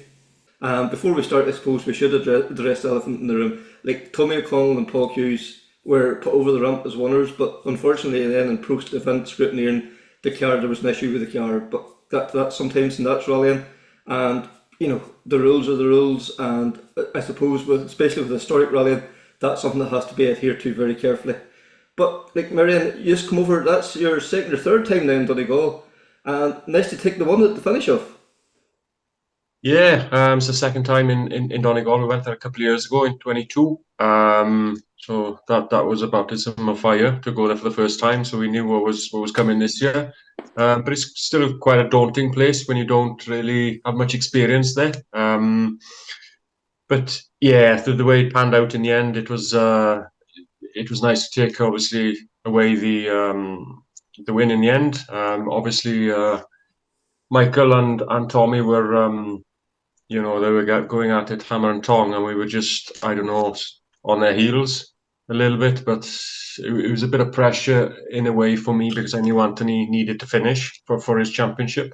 Not that the championship bothered too much of me, but I needed to make sure he got to the end. So it was difficult to try and, I don't know, stay on their tails in a way. But the way it panned out, obviously Michael did a mistake. It happens to us all. I've done it. But I knew one of them they were fighting, you know, and I knew, well, I can't keep going like that in an historic escort, because the cars just bounce around on especially on them fast Donegal rough roads. You know, they bounce around a lot with no power steering or anything. So it's a challenge, and it only takes something small to you know, to make a mistake. But yeah, going back to Tommy, he drove a really good rally, to be fair. Both of them did really well. I'm not going to comment too much about that, to be honest. You know, my car's on Bilstein. Even though you can use whatever brand you want, the rules are very clear. You can use whatever brand you want. It doesn't matter. It doesn't matter if it's Braiger, Proflex. It can be made on planet Mars. It doesn't matter, as long as they're to their dimensions. But they got to be fixed. You know, you've got to take them off the car, take them apart to adjust them. Not that I know what was on Tommy's car, and I don't really want to know, and I'm not getting involved. I know the Irish guys are having a bit of flack, you know, for what they've done, the organisers and the scrutineers, etc. But I'm sure they wouldn't have done it lightly. So yeah, it is what it is. You know, I'm going to myself and Anthony will take, you know, what we had, but we'll probably go back again next year, and for the third time, and hopefully we'll be a bit more experienced, and we'll enjoy it a bit more. Maybe with not championship in the background for Anthony, maybe, so we can push on a little bit more, maybe. For sure, for sure. And Anthony, that's the one thing with Donegal. Like it's not the kind of place you come to and be quick. The first time you're there, it takes a year, a couple of years, maybe even 3-4 years to build up the knowledge, the pace. Where you can push, where you have to back off. It's not somewhere that it takes time. Maybe that's where I'm coming from. Yeah, it does. It does take time. You can even see Mac did on the first stage. He took serious time out of everybody, and Tommy did as well. But that'll come with experience. It'd be like I don't know. I don't think other guys would take time out of myself and Meirion in Killarney or West Cork. So it's just getting to know the stages and getting the notes right. But yeah, we had a job to do. Fair play to Meirion. He held back. I know he held back because he wanted to get me points, and that was the big thing going up there, just to keep my championship alive. So we came away with 21 points, which is great for my championship. And the historic championship is so tight at the moment. It's absolutely great. Like, we've been battling since the Baby Lakes last year in December. We've done pretty much all the rounds bar the Circuit of Ireland. It's just so close. There's 11 points between myself and Declan. And Damien Morrissey, I think, is another few behind us. So yeah, the plan is to keep going, obviously. We're going to see what Ulster is going to do. But yeah, I'll have to try and organise something with Meirion. I'll have to give him a bag of money or something. But it's absolutely great for the championship that it's so tight. So the Irish Tarmac Championship organisers kind of tightened up the point system a bit for this year. And it's worked really, really well, in fairness, because in the last couple of years, you could have won the rally if you've kind of 3 or 4 good results. That was it, There was no catching the guy out front. But this year, it's super, in fairness. Yeah. So the Tarmac Championship organisers have really done well as well this year. They've upped their game, I think, with everything. So it's great. So yeah, so going to Ulster, I think there's 11 points between us. I've kind of done every kind of a scenario. If the lads don't finish, so if Damien or Declan don't finish Ulster, I think I'll have it. I don't think there'll be enough points for them to do anything in the Cork 20. Mm-hmm. But if they finish first, second, third, fourth, or fifth, that's going to be tight going to the Cork 20. So yeah, exciting times ahead. Yeah, that's for sure. And like, talking about championships, Ryan, you said before Donegal, it wasn't going to be really in your head, but you had to think you needed points for the championship. Points delivered in Donegal, first overall in RC4, and maximum points in the championship. You couldn't ask for a better weekend, really, could you? No, definitely not, Kevin. Look, it was a great weekend for us. It got off to a bit of a slow start on Friday morning, but I kind of expected that. Kyle was going very hard, and look, just built into it then as the day went on, and ended up getting the lead. He unfortunately got a puncture in the last stage, and ended up going into the lead on Saturday morning, and pushed on Saturday morning, and had a really good Saturday, and then kind of lost a bit of time on Sunday with a couple of things, and it was getting tight towards the end again, but look, we knew what we had to do, and just see it out, and thankfully I think we have the championship won there as well. So look, that was the goal at the start of the year, so that's ticked now. So we'll see what we're going to do from here on. For sure. And Kyle, we talked as well too about going up to any show and up to home ground, and like everybody just raving about the stages. They love the new challenge. From your point of view, local man, got a chance to drive your home stages in Anger. Was it all you expected it to be? Yeah, Kevin, thanks for having us on there. But it's quite good, to be fair. And not often you get an event local to you, so when you get it, it's good to get it. Sometimes you don't realize how lucky you are. So delighted to get it, and it's a it's a privilege to be able to do it. At such a young age, 21 years old. So delighted to do it. It's class stages. The Friday was, I think a lot of people enjoyed them. The weather wasn't quite ideal on the second loop, but unfortunately nothing we can do in that sense. But no, even with the bad weather, it was quite cool. But I think everyone would have loved to get the stages bone dry, because I think they'd be much better. And like you know, as Ryan said there, you were very unlucky. You got a puncture on the last stage on the Friday. Like it would be very easy to let the head go down, but you know, you were determined to come back out Saturday morning, all guns blazing. Yeah, exactly. Look, everybody's gonna get punctures here and there, but it was my own fault. I just cut on too tight on a 3 right, and I think I knew the corner, the corner where I got it. I knew exactly when I got it. I just heard the bang, and I knew straight away it was a puncher because we're coming down into chicane, and I just knew by the braking the cars it was a puncher. But I just to be honest, I seen all the 4-wheel drive cars had all the mud pulled out, and when you're in a front wheel drive car coming, you kind of have to get the nose in early because the corner tightened very late, and I think I just got the nose in a little bit too early, and I clipped a rock, front right. So no, it's my own fault, and look, you just have to try and manage it as best you could, throughout the stage, and try and minimize the time lost. But you can't hold your head down too much. You kind of have to keep going. It's a long weekend. It was only the first day, so it was my first time doing the 3 days of the Donegal. So I knew Saturday was a long day, and Sunday as well wasn't a short day either. So just had to keep going. Yeah, and like you went at it up Knockalla Saturday morning, and Knockalla nearly claimed another victim. You had a bit of a moment up at the top of the hill. Yeah, at the very, very top, we got the stage delayed slightly, for about, I think it was 25 minutes or half an hour, with the start line, and we just got caught out in cold tires. We just committed to the note, and the car just slightly glided over to the left hand side, and lucky enough we just rubbed the barrier, no major damage, but I thought I got a puncture, to be honest, and I backed off to try and see, but didn't do too much damage to the car, thankfully, but no, it's just probably a rookie mistake, just cold tires, and just I knew when I came into it, and I just felt the car slightly gliding. I had no choice to try and keep the toe in to try and pull out of it because the speed's that high. You can't just brake and stop and turn around the corner.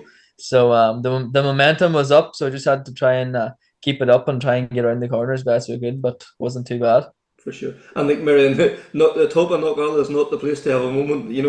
It's fresh air and sea really is the only thing stopping you there.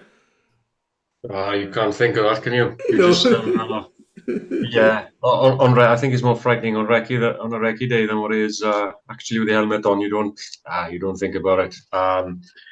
Yeah, an historic escort, it talks to you so much because obviously you haven't got power steering, and you've got I don't know, big pyro springs and stuff on the car. You know what you're allowed, and it's bouncing around, so you just don't think about it and just carry the speed as much as you can, where you can. But yeah, Knockalla I think is a second time for me over Knockalla. So I think we came with our second run. I think we came within 9 seconds or something over a 20-odd kilometer. So we weren't far off, for the second time over it. So hopefully next year we can push on maybe a little bit again. But yeah, I don't know what it's like for the guys with the modern technology. Must be not a walk in the park for them, but they must. Have, it is difficult in an historic car, but that's what makes it for me. That's what I enjoy is the feedback that you get back through that car.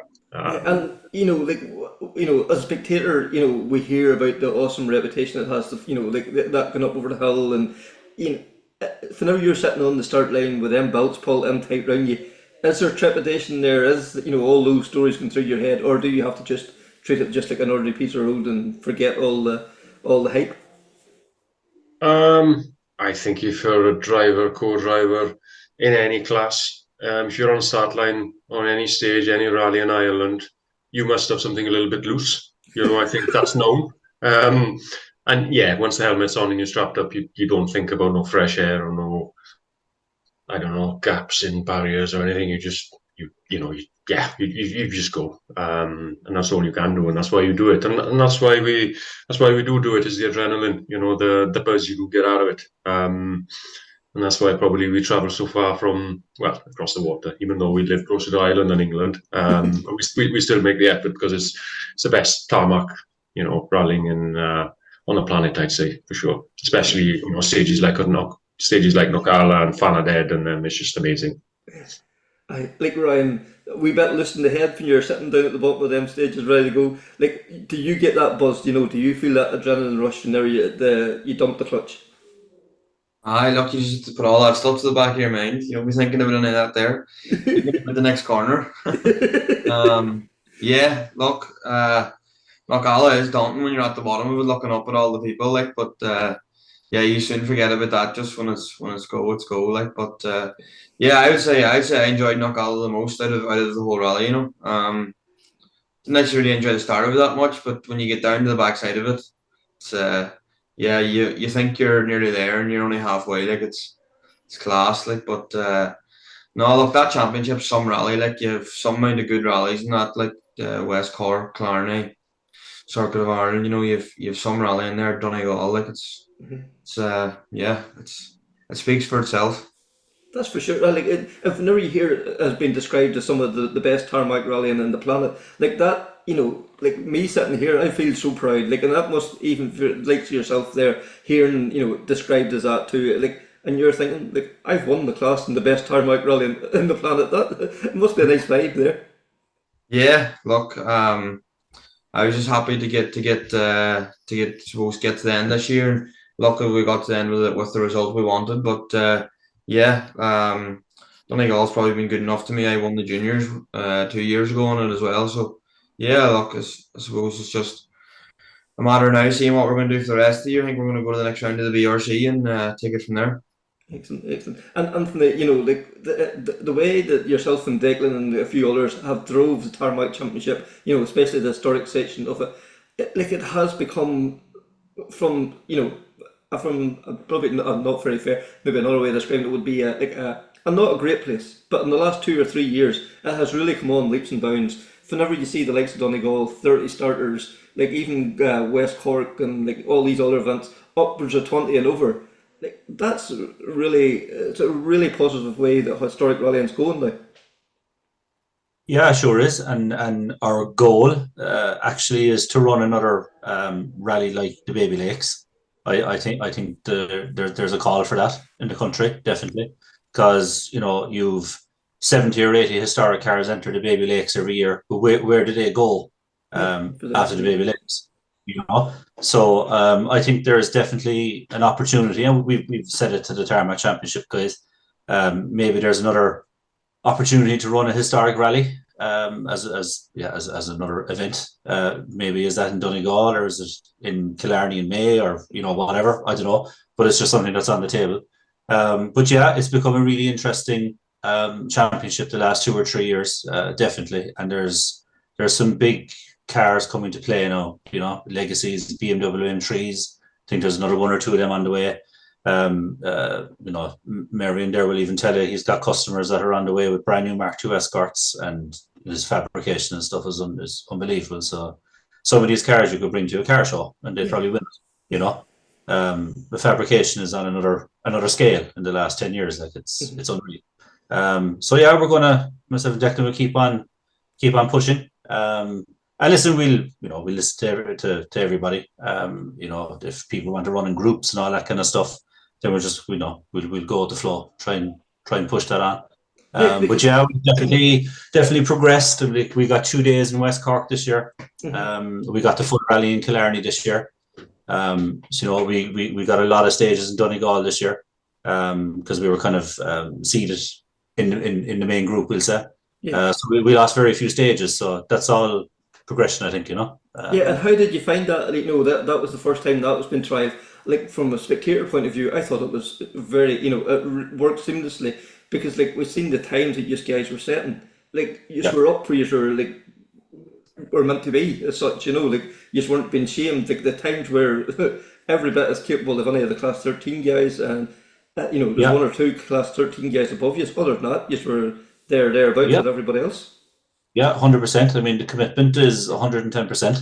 So, in fairness to the clerk of the courses, they've come on board big time, like in the last 2 or 3 years, and they've seen the times that we can do. So even if we're running as a group or we're running in the main field, the times are still there. So I think there's no better sound than a BD screaming coming up the road, you know. And people are staying on watching the historics, and these M3s as well are, the sound of them and the way they go is crazy, like, you know. So, and there's a couple of them coming next year as well, I believe. So no, it's great. It's great for the championship as well. Yeah. And Meirion, that must be music to your ears to hear that, you know, the championships going from strength to strength, the demands there, like you're looking at it thinking, you know, there might be a few customers there, but even for the competition point of view, you want to go there and compete against the best. You want to push yourself on. You want to prove that your product is as good as anybody's. Yes, obviously one thing I'd like to touch on is obviously the first round of the championship is the Baby Lakes, as Anthony mentioned, but it always clashes with the RAC or the Silver Fern, which puts me out straight away. And to follow the championship, you need to get the first 1, 2, 3 rounds in, and it's a disaster because this year again won't be able to make it because I'll be away in New Zealand with customers, etc. So it is difficult if something could be done with that, because I get, you know, the likes of, like we did Rob Duggan in 2019, and we always get, because we lease cars as well, we always get inquiries for that event, and we can't be there because we're, you know, with a dozen of us as a team, we're gone. It's a shame for that because it's the first round, but yeah, apart from that, it's just brilliant. It's a really good championship. For us, from me anyway, you know, the country's good. It doesn't matter where you go, County Kerry or Donegal or wherever you go in, you know, in Ireland, it's just brilliant. It's just, you know, the people are so mad for rallying. They're just crazy. It's all about rallying. Is it the #1 sport in Ireland? I don't know, but it's probably pretty close. Yeah, so no, business point of view, you know, since I've been doing a bit there this year, 3 or 4 inquiries at the moment, which I'm talking to, which probably will be coming out of big cars. So I'm calling them big cars, but 4-wheel drive cars. They're coming out of them, and then going into this historic, going back to the day, the sound of it, you know, the fun the historic guys have, you know, with each other. I must mention one thing. Start of one stage on Sunday, we were on the getting up to the start line, and there was a gate half open on the side of the road. We were parked in the gateway, and there was a rope holding the gate closed, but it wasn't used. The gate was open, and the rope was on the floor. And I tied it to the back wheel of Tommy's car, because Tommy was car in front of me. You know, just the fun you get as historic guys, you know. So I just wrapped the rope around his wheel before he pulled off.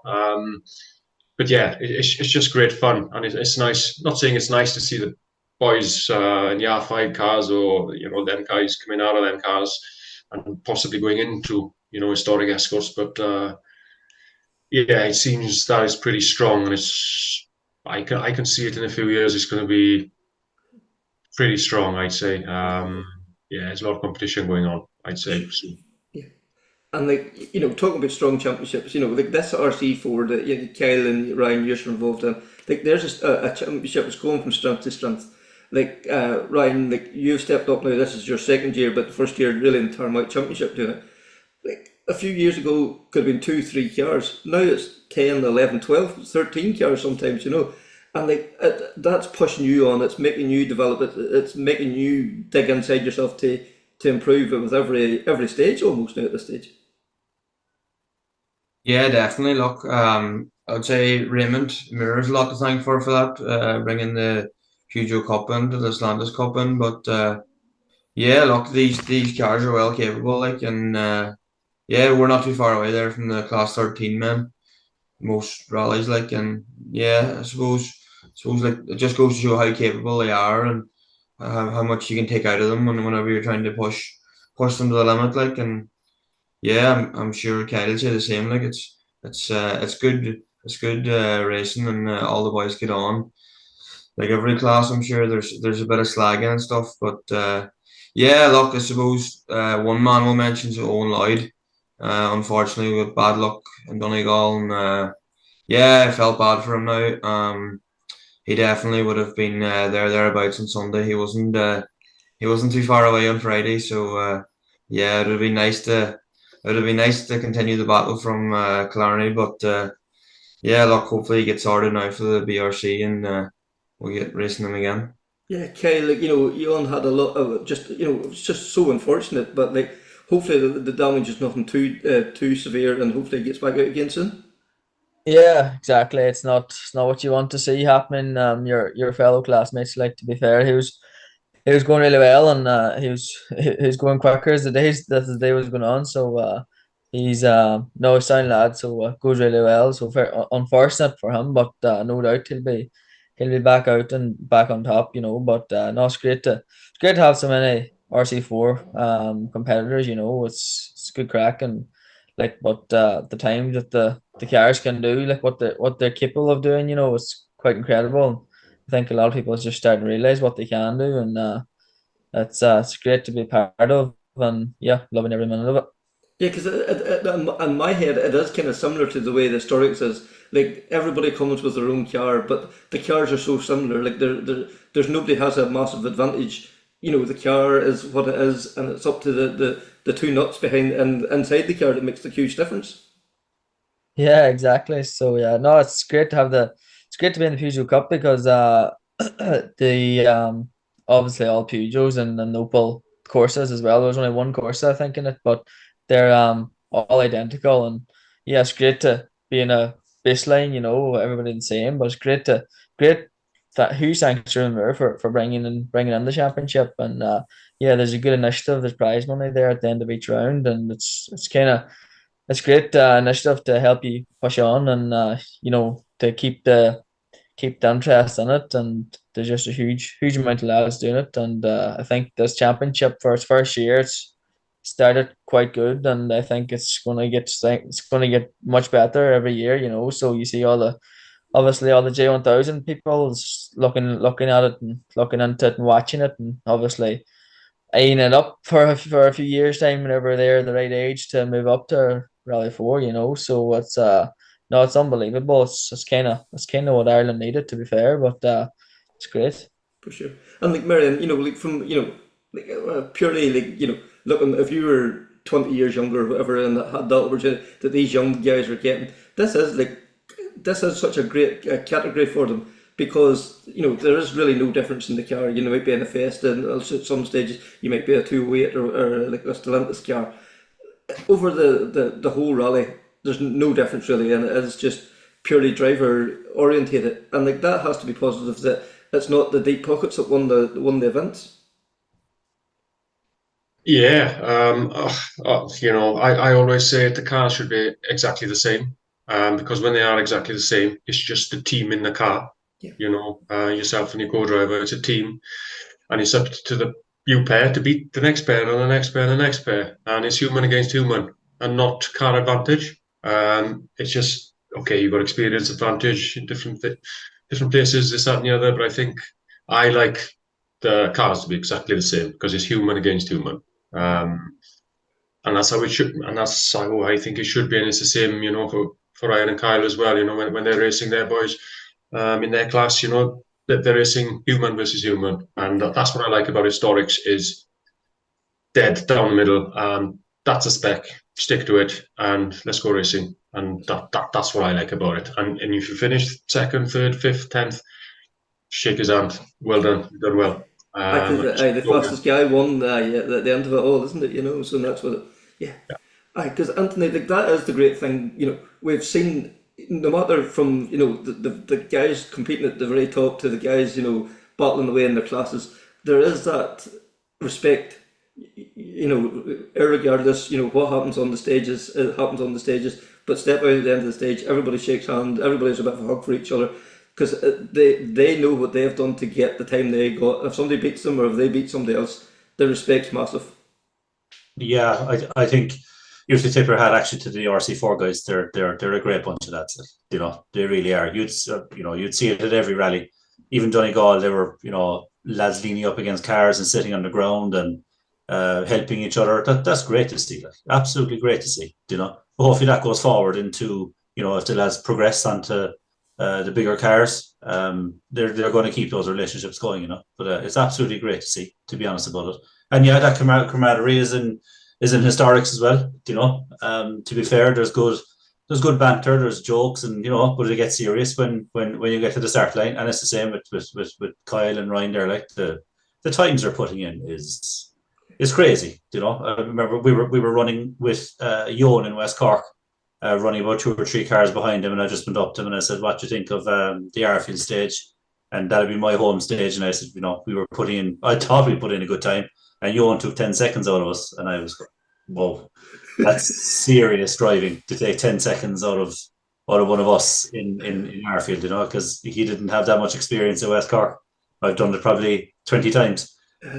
So as a co-driver, so yeah, you have to tip their hat to them, mate. But they're a nice, very nice bunch of lads. In fairness, Because we spoke to a good few of them here, and that's what we have to say. Each and every one of them, they come on here, they're great crack, they're a bit of banter, and if you meet them on the stage anywhere or meet them out in the rally, they're always saying hello and one thing and another, and that means a huge thing. Like Ryan, you were at the ceremonial start there last Thursday night. And to get an opportunity to meet, the next generation coming up, like young kids there looking to get your autograph, things like that there. Like, it might seem inconsequential now, but that wee Garrett come over to get the autograph, that could be you in 10 years' time or whatever, like, it's nice to get those occasions.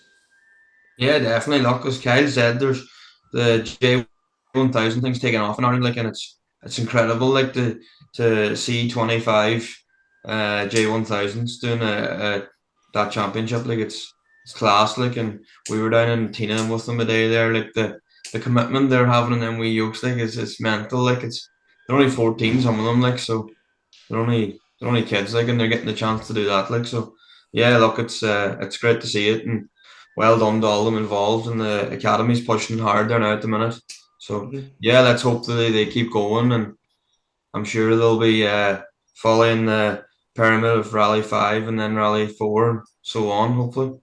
Yeah, because there is a structure there now, and like this is what rallying has been missing for years, and it's only in the last couple of years things are starting to come together, and you can see it happening. Like Rally 4, then Rally 3, we've got a world champion. We've seen what the guys is doing now in Rally 2, like Wall and Liam and what do you call them, Josh and. Jeez, my head's going blank. Josh and Fuzzy. The weekend there, like unbelievable. Like so, it shows you there's a path there. Yeah, definitely. William's been I'd say star of the BRC so far this year. So yeah, look, it's a great credit to him coming back to I suppose where he started and showing his pace still. And yeah, Josh's performance just speaking for themselves. I know he was unlucky the last day, like, but yeah, the speed's there anyway, and yeah, the Skoda seems to be working well for him. So yeah, and Kyle, that must give you great confidence. You can see this guy that's there must be at meetings as leading the BRC, or the other guy over here. He's like setting top times in Rally 2, like, and you just have all that there at your fingertips if you need it, all that information.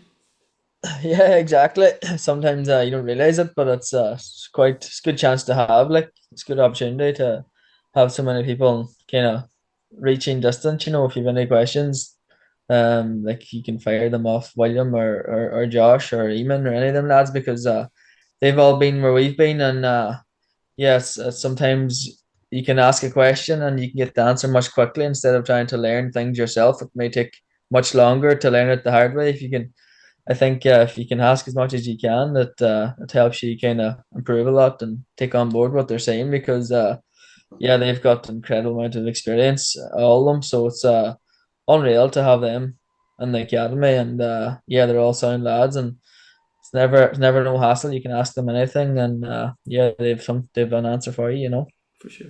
I think, Meirion, that is something about rallying. Nobody, everybody, yes, they want to have their wee trick or whatever, but at the same time, there's nobody scared to share information with other people, because you'll help anybody that comes over and asks you for help, and vice versa. If there's something you need or whatever, you can go over and say to one of your fellow competitors, I'm a bit stuck here, can you give me a wee hand?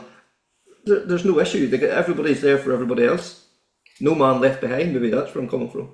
Yeah, of course. Like in Donegal last year, we were there, but we were working with a car on hire for Martin Doherty, and we were in service park, and Duncan Williams came into service with one wheel pointing the wrong way. He'd clipped something and he needed a steering rack or a leg or something, and came running over and asked for a leg. Gave him a leg, and one of the boys went over to give him a hand to put it on as well.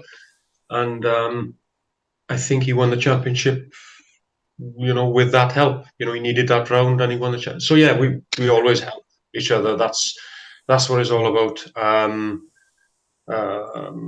I don't talk too much about I don't know, little small things like geometry and stuff and things. That's probably down to everybody's own little thing. But yeah, with little things, if somebody asks you a question, you tend to.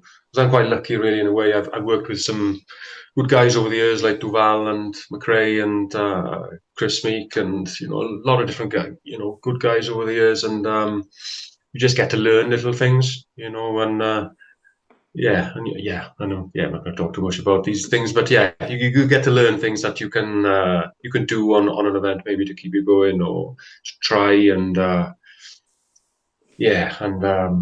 make things a bit better. But yeah, going back down to it, yeah, we do help each other to an extent. Yeah, for sure, definitely. For sure.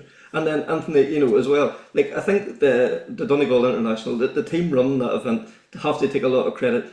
That was a phenomenal event this year. The 8 stages on the Saturday, and every stage run, for it. Well, I know there was some of the tail enders didn't get parts of stages because of blockages and things like that there. And then the 6 Sunday stages, absolutely epic stages. Unfortunately, we lost Atlantic Drive, but that's outside the organisers' control. So, a big tip of the hat there to everybody involved there. Yeah, I think Eamon and his team. I don't know how they do it. I mean, there's so much time goes into it. Their personal time as well. But yeah, we were contacting Eamon about certain things that we wanted over the rally from a historic point of view, and there just wasn't a problem, So yeah, I mean, Donegal Motor Club are very obliging, in fairness. So we thoroughly enjoyed the event. The organisers couldn't do enough for us, to be fair. We'll be back again next year on the basis of that, and give it another go. And I mean, the town and everything must make, a lot of money out of it too, and it's great. One thing I did notice about Donegal Motor Club is they kind of promote everybody in the area. And, you see that coming up to the event. They were promoting campsites and people with B&Bs and and hotels and local businesses, and that's great to see. It's great to see. So, but Donegal is rally mad. I don't know. It's on another level, isn't it? For sure. Everybody is just into the rallying, Down this side is GA, and it's there's another couple of things going on, but up there, there's just clean mad motorsport, and that's it, isn't it? Really. Ryan, I think you'll not argue with that. South Donegal was always kind of sort of neglected a wee bit for the rallying, but over the last few years, between yourself and Eamon and your cousin Declan and a few others, rallying here is really took off. And once you go through the gap, everybody's just the whole year, it's all focused towards Donegal. We need to get the pace up, we need to get the car right for Donegal. Everyone's just geared towards that weekend in June. Yeah, definitely. It's like every second house is a rally car over here. But yeah, look, it's great. It's great to see so many around Letterkenny, and it's great to see the Welsh guys coming over too and competing. It's great. It's great for the community and great for the motor club too. They can run such a big rally, and I suppose hats off to them. I think we got most stages over the whole weekend, and some organising and that, and I suppose can't thank them enough for the rally they put on. And we'll hopefully definitely be back next year and just see what we're in. Excellent. And Kyle, from your point of view too, getting the opportunity to come down and showcase your area, that is cool. There's no doubt about it. And for the motor club to listen to the competitors, that's what there was a group from any show and come with a proposal, and that was listened to. Yeah, exactly. It's it's quite incredible event. And you have to applaud the motor club and all the marshals, even from other motor clubs. I know a lot of motor clubs help each other out. So yeah, you have to applaud every single person who helped make it run, because that just doesn't happen the day before the event. They're probably planning here now this week for Donegal 2025. So you have to fair play to them, because it's just unreal the amount of work that they put in, the effort they put in, and obviously their own time. It's just incredible. But yeah, he's thanks to the motor club. We got, Ryan says there, we got, I think, most of the stages, like, and to do to run a big event like that and get most of the stages, it's incredible. So yeah, thanks to a lot of the showing lads as well, because I think there was around, I don't know if it was 12 or 14 in the showing crews actually competed in the event.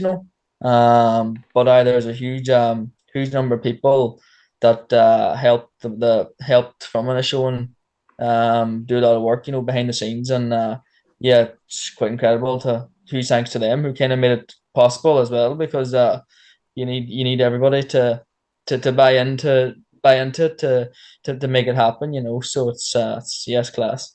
And Meirion, from your point of view, we look at BRC rounds and things like that, and they're maybe getting 60 miles for a round of their championship. Come over here and doing over the strikes. I think you've got about 200 kilometers roughly. Over the 2 days. That's good bang for your buck. Definitely, that's why we do it. To go and do a forest event here, you get 45 miles in a day. It doesn't make sense. It's I don't know how to explain it. It doesn't make sense. Yeah, you go to Ireland, you get 2 days proper rallying, no messing, no mucking around. Going to a and even just a gravel event here, and it's a BRC round. It's a pain in the ass. Not getting anything to do with the BRC, but it's so much rules and regulations and this and the other, and holding controls, and you get 40 mile and might take you, I don't know, 10 hours to do it. In Ireland, you do 40 mile in a couple of hours. It's as I said earlier. For me, it's gravel rallings in New Zealand and tarmac rallings in Ireland. End of. That's how it is. Yeah. And it's just something one of the boys there touched on too, like the marshals, like the amount of marshals it takes to look after this event, and make sure it all runs. I have to give a big tip of the hat to the Orange Army. They were out in force, record crowds there last weekend as well too. And I have to say, in general, they were very well behaved. But that's because there was a good team there, keeping them right. Yeah, definitely. I think I did it 2 years ago, and I think we lost because the Historics run as a group at the back of the field. And I said after the event, I ain't coming back here again. and the reason for that was we lost, I don't know, 5-6 stages.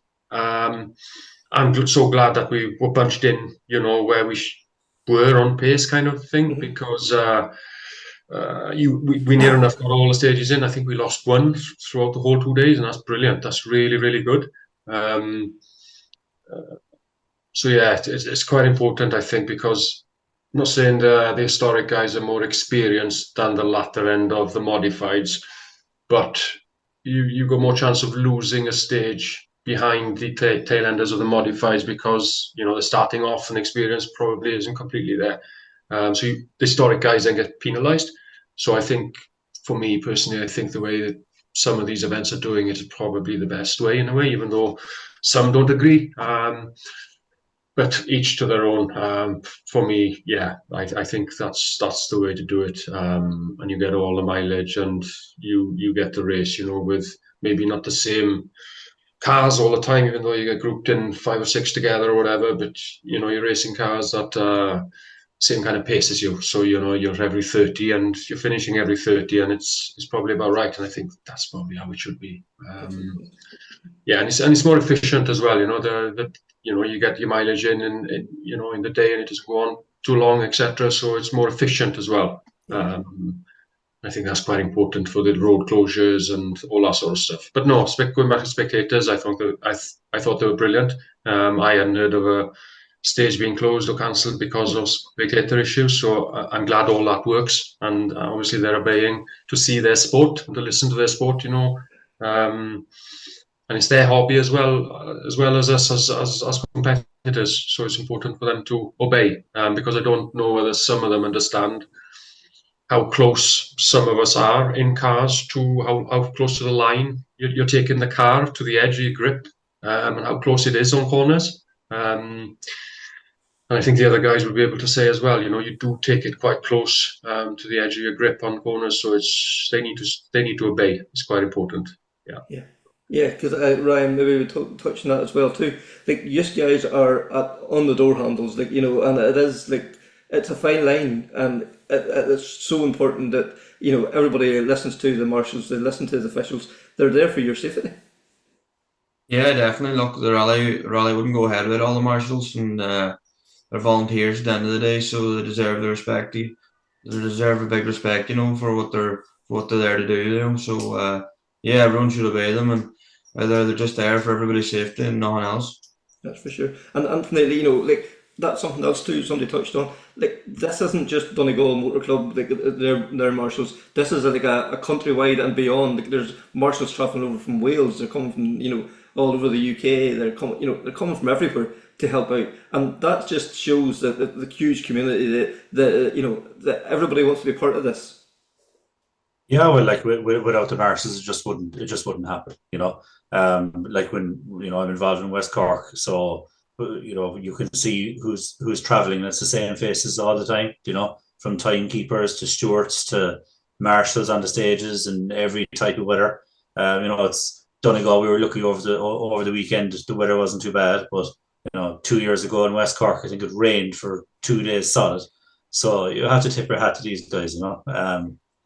Standing out in all types of weather and stuff, but yeah, they do need to be listened to. I know Motorsport Ireland are pushing this agenda at the moment, that you have to listen to the marshals, because some people don't understand either. As Meirion touched on there, we are on the limit, sometimes maybe over it a bit, and yeah, there's people can stand in some very strange places, so they really do need to listen to the marshals. And so some of these marshals are very experienced guys, they have competed on through the years as well, so they know if something looks dangerous, they're not ringing into the clerk of the course to tell them to stop the stage. That doesn't come lightly, so it's great to see them. Yeah, for sure. And Kyle, maybe then touch on it as well too, is the Motorsport Ireland are putting the drive on to get young people involved in marshalling as well. Lots of exciting initiatives there too, so it's a great time to come along and get involved.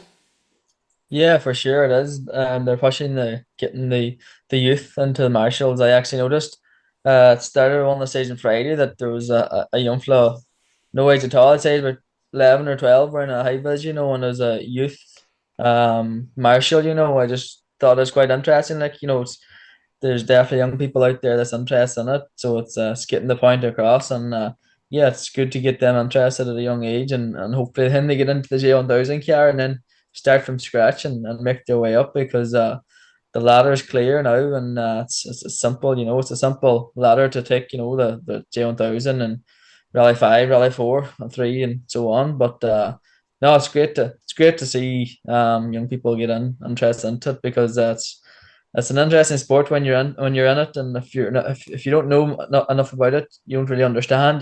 So yeah, whenever they're a young age and they're trying to learn it, they learn a lot more at a young age, and yeah, it's good for them. Yeah, and we'll start wrapping up, Meirion. Not only did you win the rally yourself and Anthony, it was a successful weekend for West Wales Motorsport too. You had good finishes from your other crews there as well. Yeah, we've done okay as a company. Over the past few months, really. I suppose got quite a few cars. Not just in UK and Ireland, but bit of everywhere all over the world. And Donegal. I think George Cullen. I think he just purchased a car a week or two before. James's brother. Week or two before the event, so he didn't have much time to do anything with it or get used to it or anything. But yeah, he finished, and I think he's talking about another something which we're just chatting about at the minute. But we had another car there as well, and I think was there another one that we were involved in as well. It's difficult to remember when you're doing the event yourself, not trying to. But yeah, no, we're quite lucky, to be honest. We do all right from motorsport in Ireland. It's quite important to us as a company. But as I said, we I live closer to Ireland than what I do to England, which is a good thing. It's a shame we got the river in between. But anyway, yeah, no, we're quite lucky between everything, and the engines obviously did well as well. Obviously, the engine came out on top. Obviously, otherwise we wouldn't be sitting here. So that that's quite important to us as well. Yeah, no, thoroughly enjoyed Donegal, and I'm sure we'll be back there again next year if we can get this first round in the Baby Lakes. That's an important one. Yes. Then you can follow the championship and get going on it. You lose the first one, you're on the back foot then from there on. Yeah. Yeah. And Ryan, final question to yourself: like, is the party finished yet? Because like, for what a weekend you guys had. Like, you won the RC4. Like, and your brother Niall, who was prepping your car, got third overall with David Kelly. He won the 2-wheel drive with the Milkman. Garry Jennings there, part of that team. Like, he finished 7th overall as well too. Like, what a brilliant weekend for the MacHugh clan. Yeah, look, definitely. Yeah, the partying's over now, so it's full focus ahead for the BRC. But no, look, we're delighted to finally get over the line with Declan. I suppose that was a big one for Declan, and yeah, delighted for him. Proud, more than delighted, but yeah, David Kelly had an exceptional run too, and Garry, as usual, always goes well. And yeah, look, Neil puts in so much work. It's nice to see him finally get the reward, and yeah, I would say David Kelly's on a high as well. So I'm sure he's not finished this year yet, and yeah, the win's coming closer for him. So yeah, the push will be on now towards the end of the year, I'm sure, for the harvest. That's for sure. And like, you've often said that Neil's played a huge part in your development as well too. He's been with you every step of the way. So like, it's nice to be able to reward him. Like, Donegal's so important to him, but championship is so important to him, and for you to be able to hand him, the title in Donegal and the overall, and then for the Milkman as well. It's just that it must be a very special weekend for Neil as well. Yeah, look, I'm sure he was happy. Neil doesn't really say too much, he's quiet, so yeah, that's his reward. And yeah, every day you go out, and look, I wouldn't be today without Neil, without every one of my sponsors. So yeah, look, Neil's probably the heart and centre of everything. So yeah, look, we'll reset now and make an attack on the British to see what we can do. And yeah, look, it's not over yet, but we're late getting started, but we'll not shy away from the challenge. So once again, thanks those guys there. Like, that is the Donegal review. It's been an absolute pleasure for us, Connor. Like, having the opportunity to preview and review. We've heard some great stories. We've spoke to some great people over the last few weeks, haven't we? And it's just been an absolute joy for us.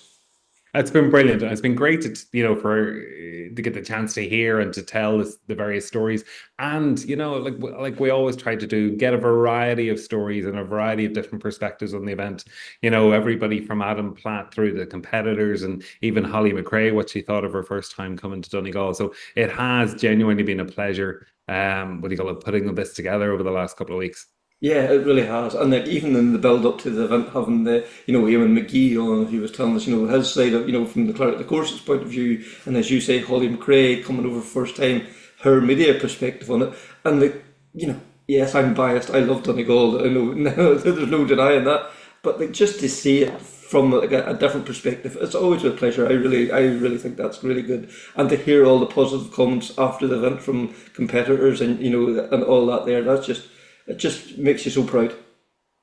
It does genuinely. You go up, you have a good time, you enjoy the event. There's so much build up to it, and it delivers year on year. It really is a phenomenal event. And say before, we have those post rally blues, and it's great to be able to relive it and bring the stories to life for people as well. That's for sure. So like, that was season 3, episode 32. That's Donegal over and done with for another time. So until the next time, take care, speak soon, and bye.